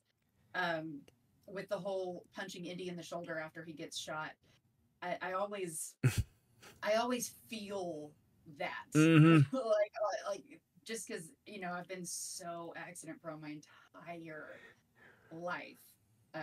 Broken Mm-hmm. bones, messed up joints, and including stepping on multiple nails and having them go through, the bottom of Lego. your feet and stuff like that. Yeah. Uh, and that always made me think of those times where, like, an accidental bump against that injury would happen, and like that instant sting of just Yeah, like, I can't move because the pain shock, but yet he's having to drive and fight through all of that at the same time. I was like, man, I don't know exactly, how you do it. exactly. I don't know how you do it, but it hurts. Oh yeah, no, definitely. Like there've been times where I've hurt myself and I've like had a bruise or something and I bump into something at the right spot and it's like Mm-hmm. it hurts. Mm-hmm. So the next scene is Indy, Sala, and Marion at the dock, and they're getting on a pirate ship. I did not know this when I was a kid that they were pirates. I was like, oh, I thought they were just like army dudes. I didn't know they were pirates. So he's telling him, Mr. Katanga was his name. This is my good friend Indy and Marion. He's gonna take care of you guys. They're gonna take the ark, I think, back to the States, and this is where I see you off because you don't see Sala again until the third movie. You don't see him again. This is the last time you see him in this movie. He's bidding farewell to Indy and Marion and everything, and they show Indy and Marion in a room of the ship room or whatever. Like I always thought it was a cruise ship too. I'm like, oh, they're in a cruise ship. So they she comes in a dress, like a nightgown almost, and uh there's a line he said earlier in the movie when she's in a dress in the Well of Souls. He goes, "Nice dress. Did he give it to you?" Um, as in Belloc gave her the dress and everything. So Yeah. she says, "Oh, he gave it to me." He's like, "Who's he?" And she goes, "Katanga." Oh, okay. He goes, I don't think you're the first woman they've had on this boat. Mm-hmm. Um, again, I didn't get any of this when I was a kid. I didn't understand any of it. I was like, okay. And I'm watching it now. I'm like, oh, ooh. Yeah. Um, Right over the head. so Indy's getting like taking his shirt off and everything, and he's behind the mirror. She swings up and hits him right in the chin, and you hear him screaming from afar. And here's the funny thing: they always play into his scar on his chin, Mm-hmm. right? Mm-hmm. This scene played into hitting him right there, and he's got the scar. But you know the story of how he got the scar, right? Oh yeah. All right, Yeah, but I love how they make it into the movie though. they play it well into the third movie. Should I talk about it right now? Not that part, but how he got the scar, The real story? the real story. Sure. Yeah, yeah, yeah. All right, so oh hey buddy, sorry, my cat came into um. So when he was, this is a story I've always heard. When he and correct me if I'm wrong in this, but he was preparing for the role. He was practicing with the whip, and he was cracking it, cracking it, cracking it, and he hit himself in the face with the whip, Mm-hmm. and that's where the scar came from. Because if you watch Star Wars, it is not there. I think. Wait, Return of the Jedi came out in '83, right? So it was 77, 81, 84. No, no, I I thought it believe. was. I thought Return of the Jedi was '83 because it came out after Indiana Jones. Because Temple of Doom came out in '84. It was either 83 or 84. Because I I could have don't. sworn there was a 4-year gap between A New Hope and Empire Mhm. Strikes Back, and then after that, it was every 3 There years. was because they made a joke in Family Guy. He goes, "Well, we know where he's going, but let's wait 3 years to go find him." Yeah, it was, A New Hope and Empire Strikes Back was the only one that had a 4-year gap. All the other ones always had a 3-year gap. So yeah, Return of the Jedi. I don't think you actually see the scar. I think they covered it up. Unlike Mark Hamill's, which was a completely different story where he had just gotten in that accident, so Oh, they had to play that scar into the movie. Because it was during that the filming of Empire, right? When he got the accident, when he got in the accident. that was that story is scary. Yeah, Honestly, it's terrifying. yeah. So yeah, that's how Indiana Jones got the. That's how Harrison Ford got the scar, but that's how he got the scar, and they play it into at least two of the movies. They played it into this one and Last Crusade, and it's funny how they did it in Last Crusade, because when you know the story, you're like, interesting. Okay. So he hits her, or she hits him. Wow. She hits him, and he's sitting there like, oh, my poor chin. I'm like, if I just got hit in the face with a mirror, a sliding mirror, I'd be doing the same thing. Like, God, that hurt like a mother. So she's trying to patch him up and everything. He's like, ow, being a little baby about it. He's like, ow. She's like, well, where doesn't it hurt? He's like, here, and here, and here. And he's pointing to like all the places it doesn't hurt. You remember we won't talk about it yet. Wait till we get the Dial of Destiny. We'll talk about it. Yep. I loved it. And so she's patching him up and everything. And then it cuts. It doesn't really show them go to sleep, but it cuts to the next scene. She's sleeping and Indy's getting, oh, no, I'm sorry. Shows the Ark. Mm-hmm. And I always thought this was Last Crusade in this scene for some reason. I don't know what, maybe it's because of the symbol that was on the Ark. So they go up to the Ark and they're zooming in. You guys got to remember, Steven Spielberg is a Jewish man. Okay. He had family that was around at that time. Okay. Mm-hmm. So these movies, he made them for, we'll talk about it at the end. We talked a little bit about it in Jurassic Park, but y'all gotta remember that's kind of why he made these movies too. I'm not 100% sure that's why, but he did have family that was around at that time. Horrible to think about. So it's zooming into the crate and it's just like burning into the box, and you see all the rats and everything. And if you've played Man of Medan, there's a scene just like this in, I mean, you probably wouldn't play Man of Medan because it's a horror game, but there's a scene just like this. I've never even heard of it. It's an interesting game. It's like a point and click adventure, like you go through, but there's a lot of, I don't think anybody dies horribly or violently. I think it's just like a ghost story of sorts, but there are some scenes where you're like, oh, that's scary. So is it like one of those where you get to like click your destiny, like there's options? Yep. Or like you're forced to go? You choose, I'm sorry, the characters only die a horrible way if you let them die a horrible way. You can go through and not let them die, but it's kind of one of those things you gotta like make sure and see what you're doing. Like one of my characters died with a pole going through his neck. I'm like, oh, okay. Whoops. So you see that, what I was saying was there was a scene just like that in that game where there's a box and they open it up and things happen. And so there's it's just burning a hole through the box pretty much. And so then you see Indy getting his gun ready and Marion's like, what's going on? And he's like, the engines have stopped. And they'll go scope it out and see what's going on. Goes up to Katanga. I didn't realize actually with the chase scene how close to the end of the movie that scene was. Because as a kid, when I watched it, it seemed like the movie went on forever. Mm-hmm. And the more I watch it, the more I'm like, wow, that scene's really close to the end of the movie with the whole chase scene and everything like that.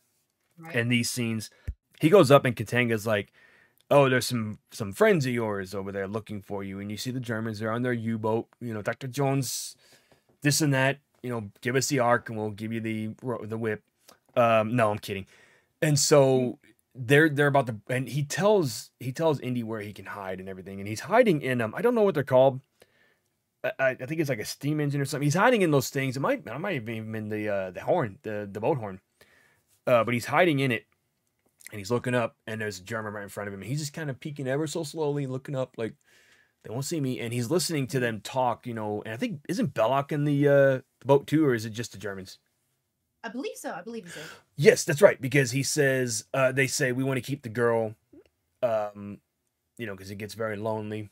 They're trying to protect her. They're trying to protect her. Yeah. We want to keep because they know these aren't good people, and so Belloc somehow says, well. She's coming with us, and the German guy's like, we don't need her, this and that, blah, blah, blah, blah, blah. They're like, we're going to get out of here. We got the Ark and everything. And the guy in front of Indy turns around to flick his cigarette, and Indy kind of just ducks real quick, like, oh, crap. So they're trying to find him. They're like, there's no sign. We looked everywhere. There's no sign of Jones, but they found Mary, and they got her. They take her off. And so they, when they leave, they said, no, I'm sorry. The other guy says that the pirates go, there's no sign of Jones. We don't know where he is. And like, there he is. And the dude's swimming across to the U-boat, just swimming across the ocean to the U-boat. I would not be doing a hell no. Sharks You don't know. No, no, no, no, no, no. The open ocean scares the absolute crap out of me. Same, No, thank you. same, No, same. thank you. I heard the story of open water. No, thank you at all. No. People are like, it's not that bad. It is. It No, is no, that that bad. reminds me of the people that go and watch Jaws on a projection screen In the while they're water? floating on an inner tube Mm. at night. No, At no, night. What no, is wrong with you? no. I can't do that. I've seen that. I can no, no, no, no, no, no. Mm-mm. Aren't You they in a cannot pool pay me though? enough. No, no. They're like wide open water, No, thank you. like Nothing. in No. a bay. No. Absolutely not. No, I wouldn't last. Nope. I do want to cover Jaws though. No, no, no, no, no, Oh, no, no, no, no, no, no. Thank you. So yeah, he's swimming across. He finally gets into the U-boat, and there's this one German guy that climbs down, and you think it's Harrison Ford. It's not. It's just some other guy, or maybe it was him. I don't know. And he kicks the guy to steal his disguise, so he can stay on the U-boat. I think, right? Or am I mhm. getting that mixed up? Because I know he does. He gets another disguise Yeah. because he ends up at the dock where they have the ark, and he says, "I'm going to basically." He doesn't say anything. He's like, "I'm going to get a disguise." He knocks out the other guy, takes his hat. No, no, no. That's what it was. He's dressed all like weird or whatever, and this guy's just yelling at him. It says and barking in or it said Barking in German. birding in German. I think they meant to say barking in German. He's just yelling at him Mhm. like, what are you doing? You look like crap. Get this cleaned up. Blah blah blah blah blah blah blah. And then he's just like tired. He's like whatever. And he knees the guy, I guess, in the nuts, and then headbutts him. Mhm. And the guy falls down. He takes his hat and outfit and everything. Takes his disguise. It's not the first time he's done this either. And so he takes the disguise and he doesn't get on anything because they are where they need to be. They're on the island they need to be to do the whole arc thing. And I think I jumped ahead, but the guy, Belloc, is talking to head German guy, and he's like, do you want to? Why not wait until we get to? No, why wait to open it in Germany for your Führer when you can do it right here and see the wonders of what the arc has to hold? I'm like, y'all should have opened it out there. I'm just saying, you should have opened it where you should have taken it all the way back. Should have just done it, right? Everybody says Yeah. the same thing. I should have just opened it over there. Anyways, um, so I think Belloc's just being what's the word I'm thinking of? Greedy. He wants to see it for himself Mhm. first. He wants to Mhm. see all this for himself. So they're on the island and they're going down this trail, this canyon or whatever, and you hear Indy. So he yells out Belloc. I'm gonna blow it up. He's got a rocket RPG pointing right at the arc, and Belloc's like, Jones, you son of a god, leave me alone, get out of my business. So he says, I'm gonna blow it up. And they're talking to each other, and I don't know if you noticed this, but they show a close up of Belloc, and a fly goes into his mouth. Oh, Okay, I don't know. We used to think everybody says that fly just go into his mouth. I think it went up to his lip, and when he started talking, it flew away. But it looks like it just goes right into his mouth. And when I watched the Riff Tracks version of this, which is Mystery Science Theater, they're like, he just eat that bug? He just ate a bug. That's nasty. Um, well, but when we were watching it recently, I think my wife even said, she goes, I think it flew away. I'm like, we rewound it. I'm like, did it fly away? It looks like it flies away, but it also looks like it goes like straight into his mouth. And he just ate that bug and just kept going with the scene. So Yeah, no, he's, George Lucas, like they filmed the whole thing, and as soon as he starts saying the word bad, the fly leaves his mouth. But George Lucas liked the way it looked so much that he cut a few frames out so that we never see it fly out of his mouth, and because he liked the idea of him just eating this bug, and whenever they showed it like edited yeah, and pretty, everybody's like, oh, okay, no, that looks cool, and yeah. left it in. Yeah, oh yeah, because he said it's gone from bad to worse, right? Is what he was saying. Yeah, so he's going on, he's monologuing at this point, going, go ahead, blah blah blah. He's like, fine, and blow it up. And then he grabs a gun from the people. He's like, no, leave him alone, lover. And so they take Indy, capture two. Him and Marion are tied to a pole, and they're getting ready. And Belloc is in his garb, and he's ready to open the arc and everything, and they're talking. They got the cameras rolling and everything. They're filming it for that bad man in Germany. Um, and they open it up, right? And right before this, Indy says, "Shut your eyes." You're kind of like, "What?" Don't Okay, look at it. whatever. Don't shut your eyes. Don't look at it. He's like, "Marion, just close your eyes. Whatever you do, Mhm. don't open them." So they open up the ark, and it's just sand. That's all it is. And he lifts it up. He picks it up. He's like sand. And then so Whatever. Topher. Yeah. I'm trying to. His name's right here. I'm like, it's Toht. I don't know how to say that. Yeah. He walks away laughing. I'm like, you losers. It's just sand. It's nothing. Whatever. So they're sitting there for a bit. Nothing's going on. And then you start seeing a light coming into the arc. And you're like, whoa, what is this? What's going on here? Huh? Something's not right. This is probably what they were talking about. And I think all the, it's like almost like an EMP or EVP is electronic voice phenomenon. Mhm. EMP is the electrical one. Um, it starts messing with their cameras and their lights and everything, and Mhm. you start seeing like these spirits coming out of the arc, and they're just floating around. You're like, "Good man, somebody will call the Ghostbusters," because there's some strange stuff going on in this neighborhood. So they start Mhm. floating around, and they're going up to all the Germans and everything. They're lifting them up, and they're just like, "Oh!" And he's talking about how beautiful it is, and it's all great. And then you see one come up close to the camera, and this is when I checked out of this scene right here. Oh No, yeah. thank you. As a 3-year-old kid, this scared the absolute hell out of I me. hated it. He goes up to Topher. The ghost goes up to Topher, and he's just looking at it, and then you see its face It just looks like an turn. It angel. looks like an It looks angel. like It's an like a angel. nice little Yeah. angel, innocent angel, and then it turns into a skeleton. You're just like, oh god, Jesus! And he starts Mhm. screaming. And the other guy, head German guy who threw the melon at the dog, he's just doing. He's got this weird face thing going on. He's just like, freaking out, screaming too, and they're all screaming. And this is when the light just. I think don't they have the medallion right? Yes. And isn't this where the light beam goes through the medallion and just shoots through all of them Yep. and kills Yep. all of them at once? Just zaps all of them. It looked like the Ghostbusters proton beams. Yeah. Just goes through all Instant these. multi Yeah, lightsaber. just boom, all of them done for, and they're just like zapped. And so I think Belloc's head explodes at this point because Topher and other dude are still alive, but Belloc's head just blows up. That is how it almost got a rated R rating because of that scene right there. They Mhm. had to edit it. I can't imagine what it looked like before. Probably like the scene from Scanners where the dude's head explodes. Well, the only Um, thing they did to change it that mhm, saved them from the rated R rating was the fact that they put like faded kind of mhm, flames in the foreground yeah, when this is, so it wasn't just a direct shot of yeah. his face melting.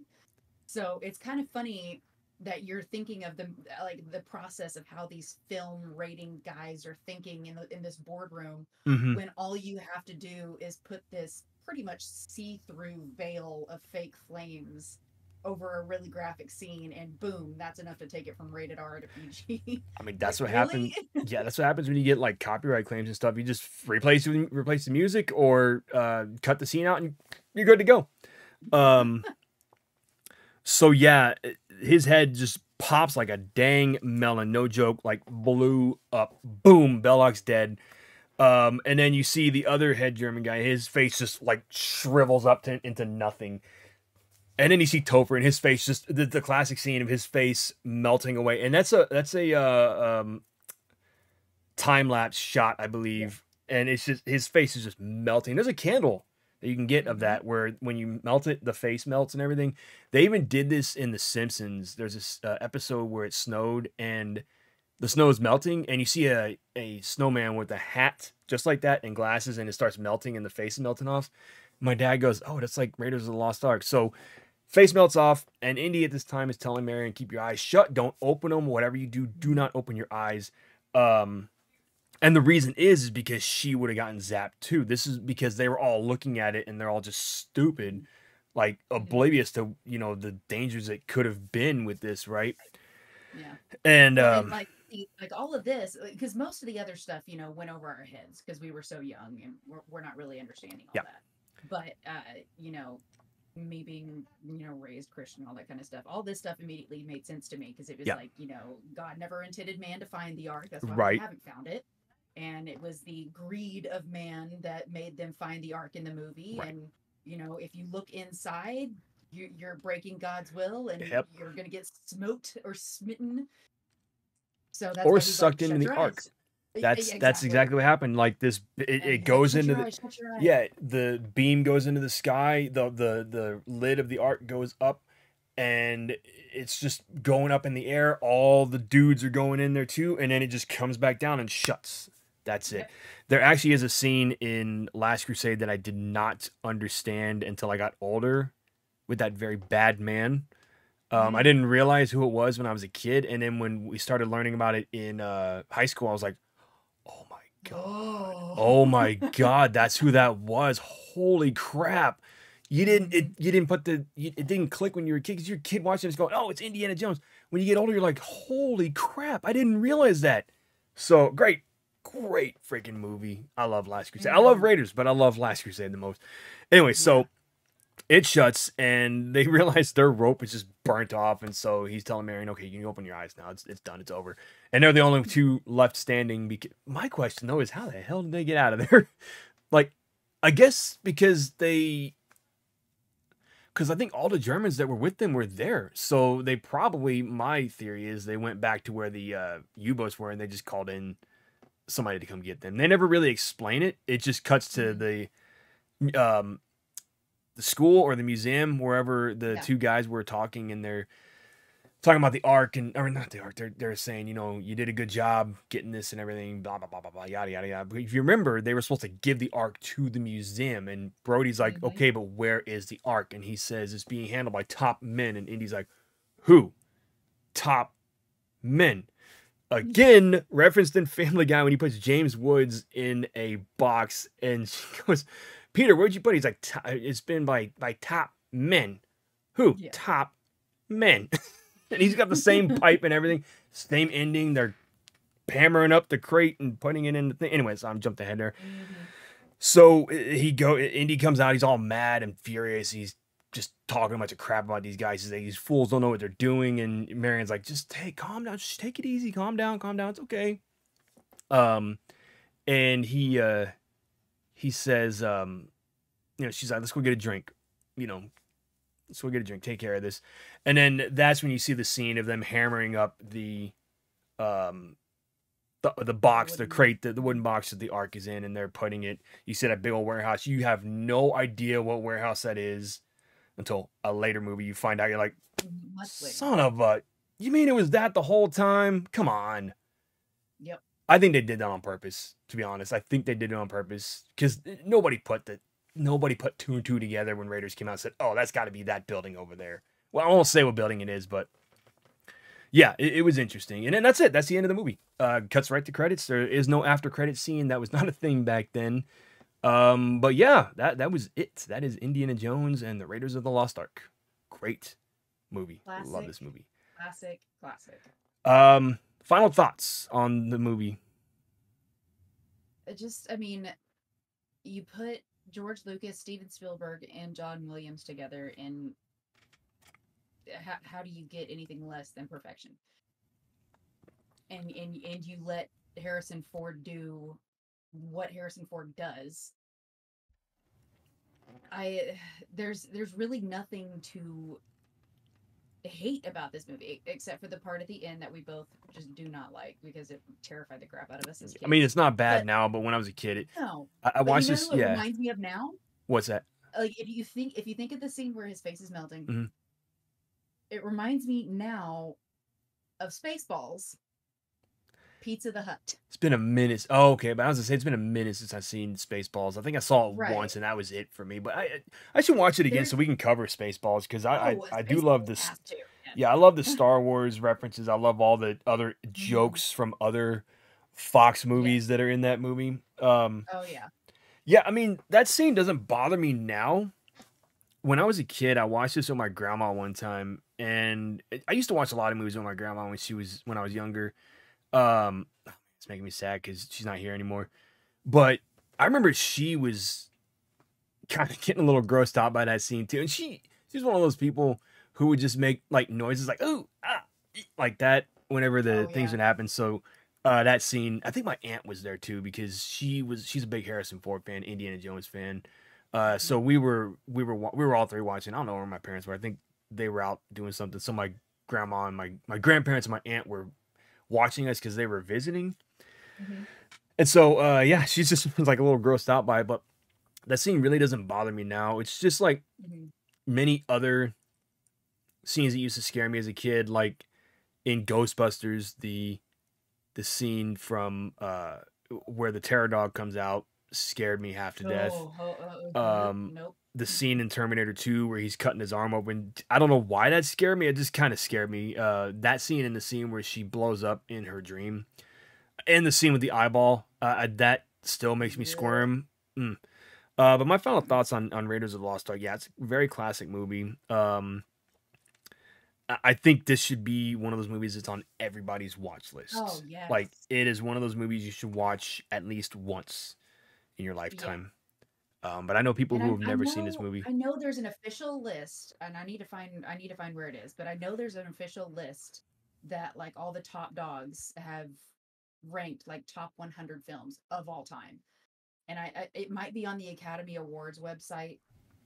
I might need to go look there, but like if this movie is not on there, Mm, someone needs to go to jail yeah, because it's a crime. It's a yeah, crime. definitely one of those movies that needs to be watched. And you know it's crazy. They're owned by Disney, but you still see Paramount at the beginning of Dial of Destiny. You see Paramount, and then you see the Disney Yes, logo, yes, and then you see the because Lucasfilm logo. yeah, because I figured that out. That's how they agreed to split the streaming rights. Right, because Paramount still had the streaming rights for the yes, other Indiana yes, Jones movies, which is because why we can't see them on Disney Plus yet. well, they are Yeah. on they were okay. So you couldn't see them on Disney Plus when it first came out because they were still Mhm. Paramount.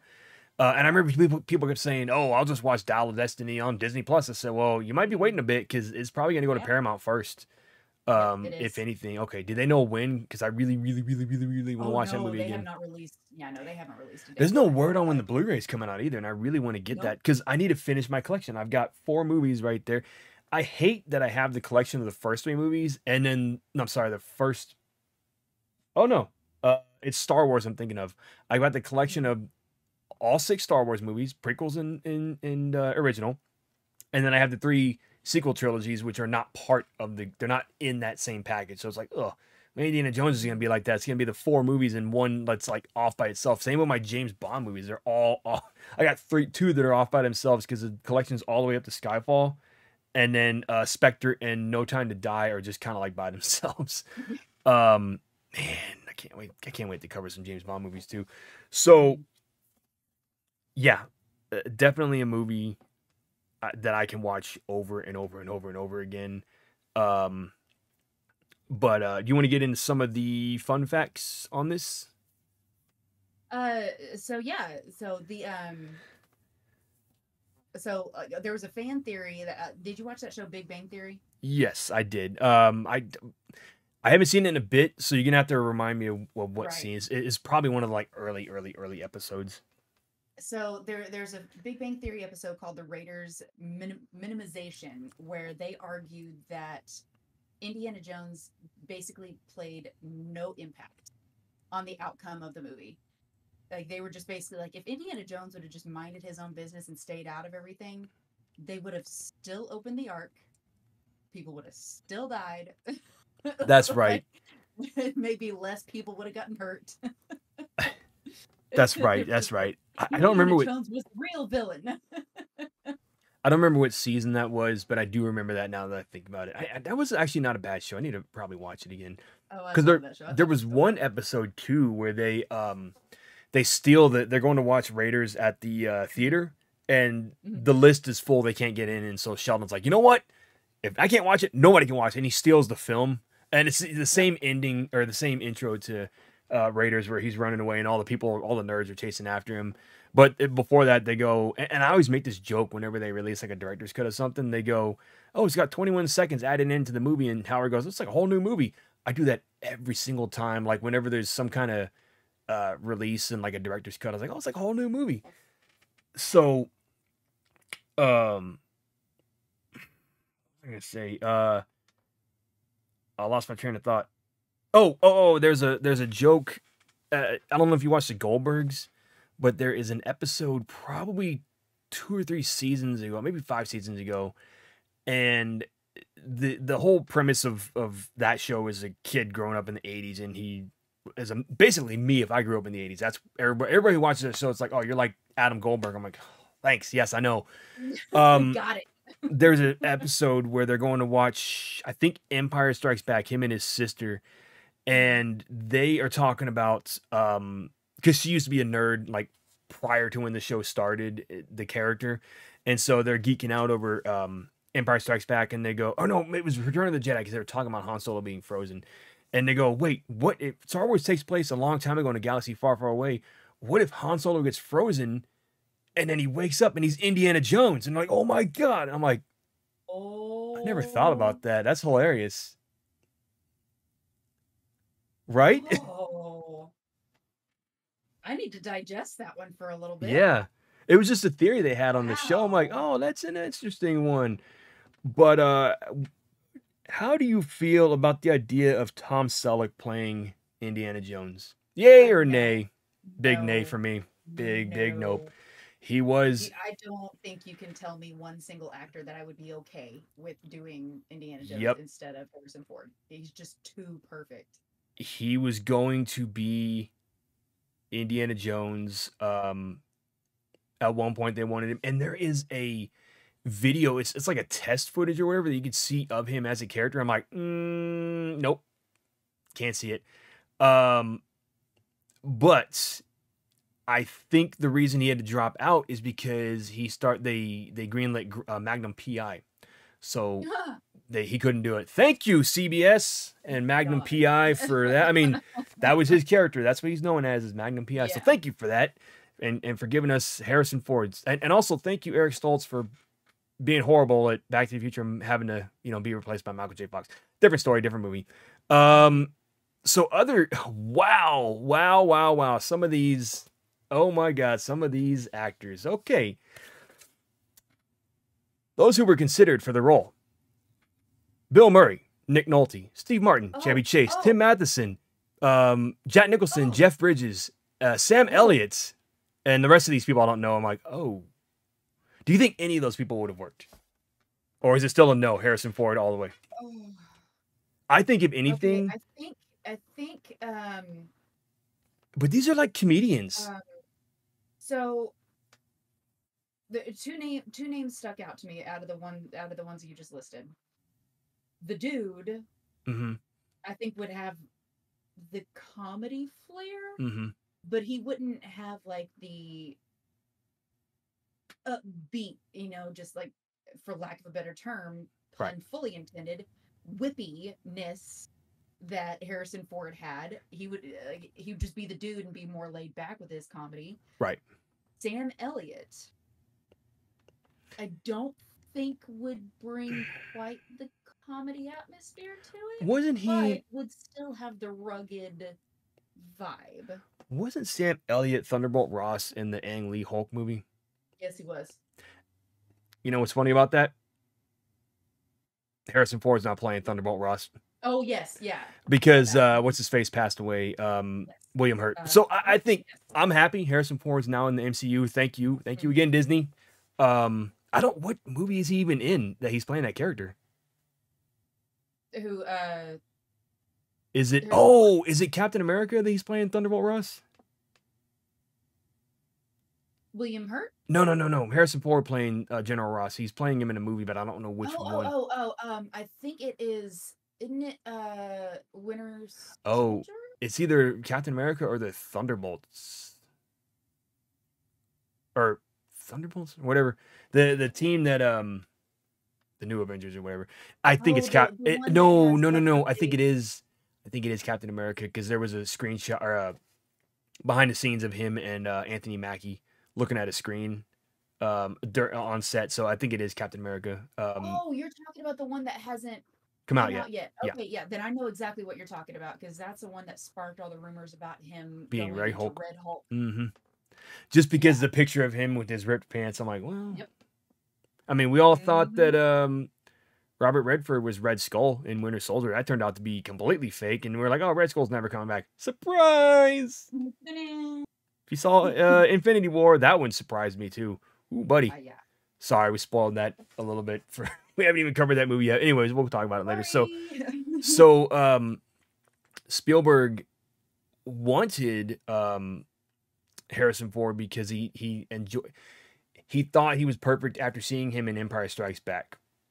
And when you think about it, Empire Strikes Back, Harrison Ford had more of a bigger role in that movie. Yes. He had more parts, more speaking parts. I mean, he had them in New Hope, but he had more action in Empire. Yes, he did. Even when he forgot his line. Because he was good at ad-libbing. I mean, he's been a Mike? phenomenal actor his entire life. Have you seen The Family Guy where they did that? No. She goes, I love you. And he goes, F off. Because Peter plays Han Solo. He actually said the word, but I'm like, hilarious. And just like in real Star Wars, the Empire Strikes Back Family Guy episode was the best one out of all three of those. They just, so many jokes. Like there's a spot where this guy's talking and he's, and you know, in the movie, it mic cuts off. And so it cuts off in the movie. He's like, oh, sorry, dropped the microphone. When you get a chance, you should watch the Family Guy Star Wars specials. They are hilarious. Yeah. Jedi's not that funny. I did find there's a British talk show. I forget what the name Graham of it Norton? is, but yes. My parents watched him. Where they had Harrison Ford on there as one of the guests. And they were doing this whole thing where they like were flipping coins and picked people out of the audience randomly to say Leia's line, and then Harrison Ford, they were like, this is a once in a lifetime thing. Have Harrison Ford say I know, like, back to you after you say I love you. And they had one lady stand up, they played the music, and she said, I love you. And like it just turns to him and he goes, I know. And then he's like, okay, one more time. And they go to another lady. And they play the music again. She goes, I love you. And he goes, thank you. You know, they sell those shirts at Disneyland or Disney World too, I think, where it says "I love you" on like it's like the Mr. and Mrs. shirt, but for the girl it says "I love you" and then his shirt says "I know." So a few times I'll be walking around and I just see either the "I know" by themselves or the "I love you" by themselves. I'm like, well, where's the other half? Where's your other half at? What happened? Interesting that I think I did know this, but the truck that he was in, where he was climbing out and pulling the grill off, is actually on the queue when you first walk into line at Indiana Jones and the Forbidden Eye, Temple of the Forbidden Eye at California. It was. They moved it out, I want to say 5 or 6 years ago. Are you sure? Because it was. Go ahead. I know. No, they replaced it. They replaced it with a replica. Okay. They pulled the real one out. The real one out. Okay. And brought it back to Florida, and because it used to be on the backlot tour. That's not even there anymore. No, it's not. They got rid of it for Galaxy's Edge. They got rid of that. It was that, and then the planes, the planes in Jungle Cruise in Florida, both the back end and the front end that got cut in half are from the Indiana Jones. I did know that. I did know that. They were using a lot of props inside the parks from this movie. You know, unrelated to Indiana Jones, but at Disney World in Tomorrowland, when there's a kiosk, like a food kiosk or something, like a hot dog stand or something. Well, now it's a cooling station. Well, that top part is from Flight of the Navigator. It's the original. Man, oh my God, we got to cover that movie. I love Flight of the Navigator. Okay, guys, we're gonna talk about a lot of Disney stuff on this show. We can do an entire episode on hidden things in the parks that are related to other things. We're gonna have to get you don't know about. Yeah, that can be a whole episode by itself. We'll have to get my wife on that one because she knows more hidden stuff at Disney than I do. So we definitely got to Oh, get I her in there. love She that does want to knowledge. do the Haunted Mansion episode though, but we're gonna have to Whoa, rewatch it. so excited about that. We're gonna have to rewatch it because we saw it once. We don't really remember what was going on, but there's a lot of things that I do want to compare to the ride on that. Oh yeah. Yeah. So as for Indiana Jones, a lot of these people went on to help with Jurassic Park, Hmm. other Spielberg movies. They actually got the idea for it by building when they were filming Star Wars. They were building sandcastles, and I think playing with army men, and they got the idea for Indiana Jones. I believe that's the story I've always read. I Is don't doubt it. I they don't doubt it. let me see if I can find it in the development here. Um, it doesn't really say where or why. Okay, let's see. Okay, yeah, he conceived the Raiders of the Lost Ark in 1973. The idea after finishing his comedy drama American Graffiti. Harrison Ford was also in that movie too, like Mhm. early Harrison Ford, and so yeah, Yeah, they American they Graffiti was what got him the Han Solo part. yeah they won, and he got I think he got Harrison Ford when he was working on like a carpenter or something. He was like building a set, and he just put him in the movie. Um, but yeah, that's how far back Indiana Jones goes, and if you've ever watched the Young Adventures of Indiana Jones with Sean Patrick Flannery, they had another guy playing old Indiana Jones, which Hmm. they could have gotten Harrison Ford, but they didn't until season two. He popped up in the season premiere, and it really made no sense. It didn't feel like Indiana Jones because he had a beard and everything, and I'm like, Yeah. eh. So that is pretty much it Mhm. on the Raiders of the Lost Ark. There's a lot of stuff here that if we talk about it, we Oh, can go on all day with it. we But can go on for days with this stuff. yeah, anything that really stuck out to you in the movie that still stays with you today? That last scene, isn't it? I mean, it's. I mean, we talked about this when we did Jurassic Park, and I'll talk about it again whenever we cover Twister, and I'll go crazy on that one. But I mean, this movie had the same effect as both of those, where after these movies came out, Yep. archaeology had a huge boost in universities all across the world because this like, everybody wants to be Indiana Jones now. Mm-hmm. So Park boosted paleontology, and Indiana Jones boosted archaeology, and I'm all for movies that make people excited about going to school and learning some stuff. So, out of all the impacts movies can have, this isn't bad. I actually wanted to be an archaeologist when I was a kid. Mm. Um, that didn't pan out, but I mean the idea was cool. I liked it. I don't remember why I changed why I did decided not to do it. Probably because I was a little kid or something. So yeah. I mean, for me, really, the only scenes that really stick out to me are that ending scene. Three scenes: the beginning with the giant boulder, the middle with the chase scene, and the end with the faces melting off and everything. Those three scenes always stick with me. Those are like the most iconic scenes Mhm. in this movie.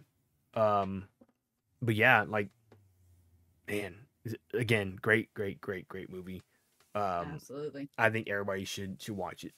If Really if watch some all of them, especially if you've never seen this series. I mean, yeah, if somehow you've made it to this point in your life and you haven't seen Indiana Jones, fix it. That's all I gotta say. Fix it. I used to have a friend who he's never seen the movies, but he was talking about Crystal Skull.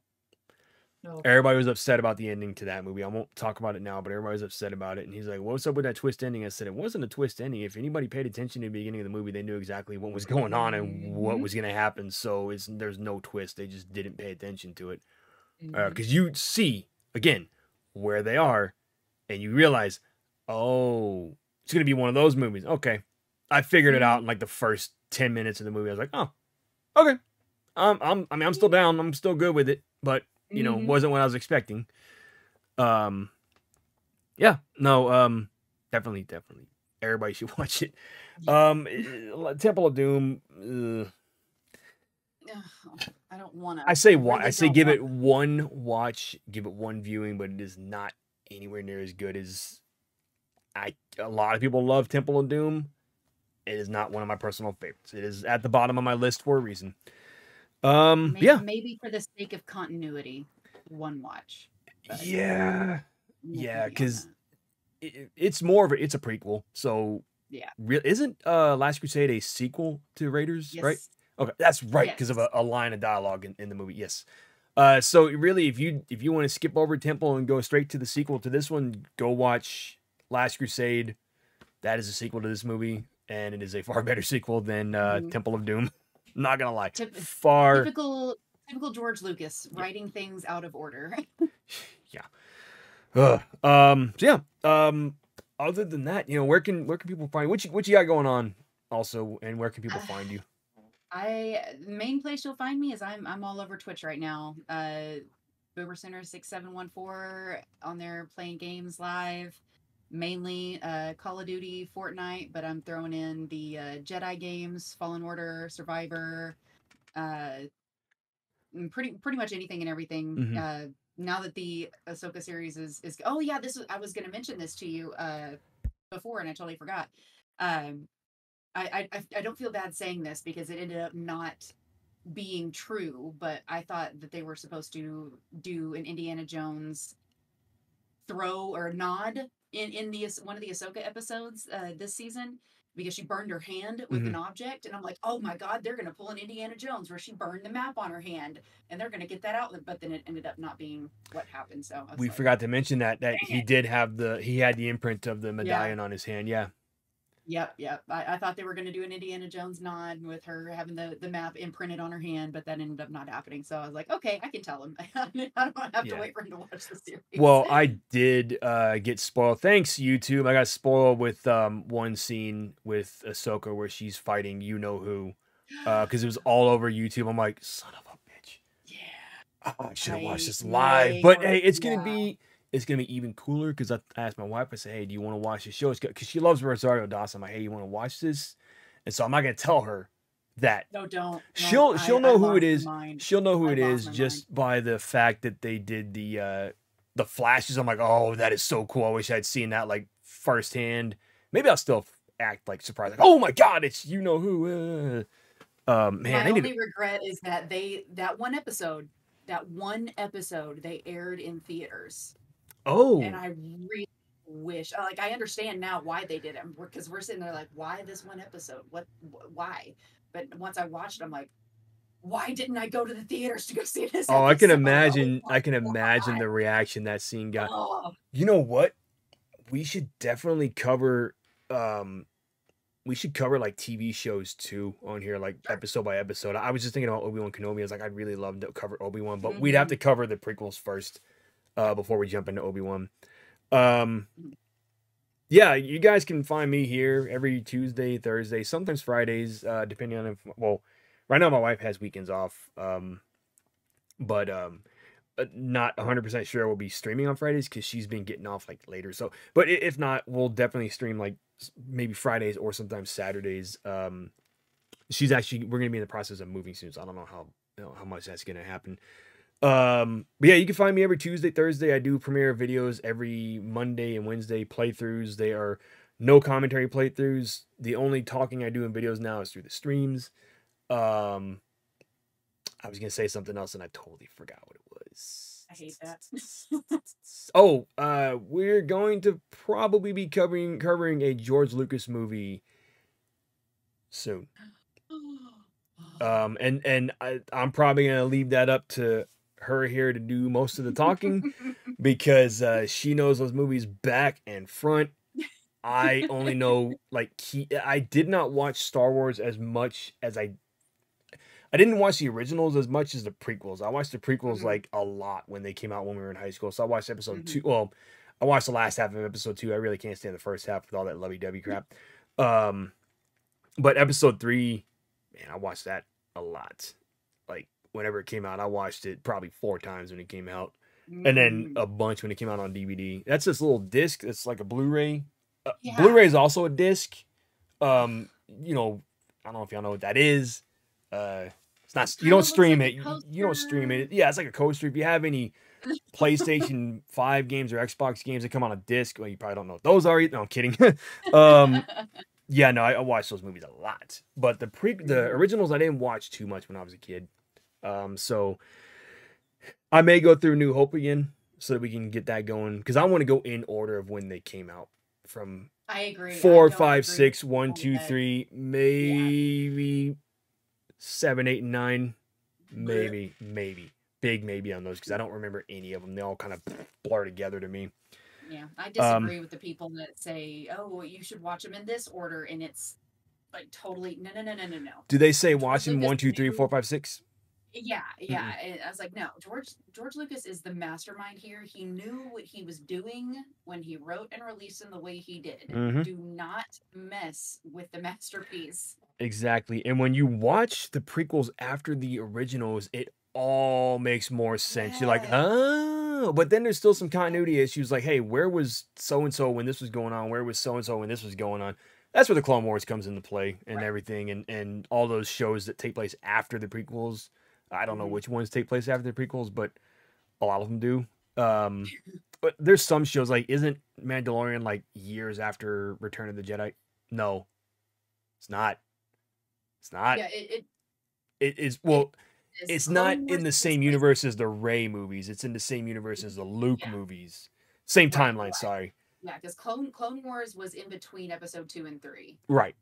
That bridges that Hmm. together, and then you got the Rebels, and that was after Okay. Yeah, I gotta episode watch all 3. those because I'm like, I Yeah. don't. Mm. I was the Sorry. same way. I was the same way. I'm like, I don't want to watch these animated things. Like, I don't want to. But then I realized how much lore and stuff Hmm. was in there. So I was like, finally, okay, you know what? Fine. Yeah, I started watching them, and I liked I them. They probably actually should. became enjoyable. Now you remember Clone Wars started as a 2D animated cartoon. It was like Yes. 15-second episodes. I was like, why are Oh these? yeah. Why are they so short? Did I miss something? But somebody said no, they were made that way on purpose. Mm-hmm. And then they went Yep. 3D. I'm like, what happened to the 2D? That was cool, but it is what it is. Mm-hmm. Um, yeah, Then no, we get into the that's. Sam Witwer and the Tim Did you Curry. say Sam Witwer? All You mean Discount Doomsday from Smallville, or Star Killer, or Darth Maul, or Deacon St. John? He's also in Days Gone, which I don't expect you to ever play that game because it involves zombies, but he's also in that game. He's the main character. So every time he talks, I'm like, okay, Star Killer, let's take it easy, take it down a notch, all right? Just get your lightsaber out, fight them zombies. But he's Yeah, a good he actor goes too. I like him. ham. No, he's really good. I love him. Discount Doomsday. God, I can't believe I watched that season just for Doomsday, and I was so disappointed. Anyway, sorry guys, we got a little off track. I mean, Yeah. we should have saved this Well, the closing, what we're up to for this part. But yep. yeah, no, thank you guys again for watching, and we'll catch y'all next time. And these episodes are going to be going live every Saturday. Um, I decided on Saturday just because I'm like, yeah, I got something going live every other day that of the week. So Saturdays it is. Um, I kind of want to do a live stream sometimes of just Heck yeah. probably like a top 5 list or Oof. something. It's got to be Yeah. something like major, like shoot, we could do the thing is my wife is not big on being on the camera sometimes. I would say we could do the Disney one, but we'll figure it out. Okay. We'll figure out a movie to cover on a live stream, All and right. that'll probably be the episode, like the 10th episode of every season that we do. So we're now Sure. on episode 5 right now. This is episode 5, so we got 5 more to go before we do all the live streaming stuff. Yeah. So yeah, thank you guys again. Thank you, Tessa, for coming in again, and we'll see you guys in the Always. next one. Y'all have a good one, guys. Later.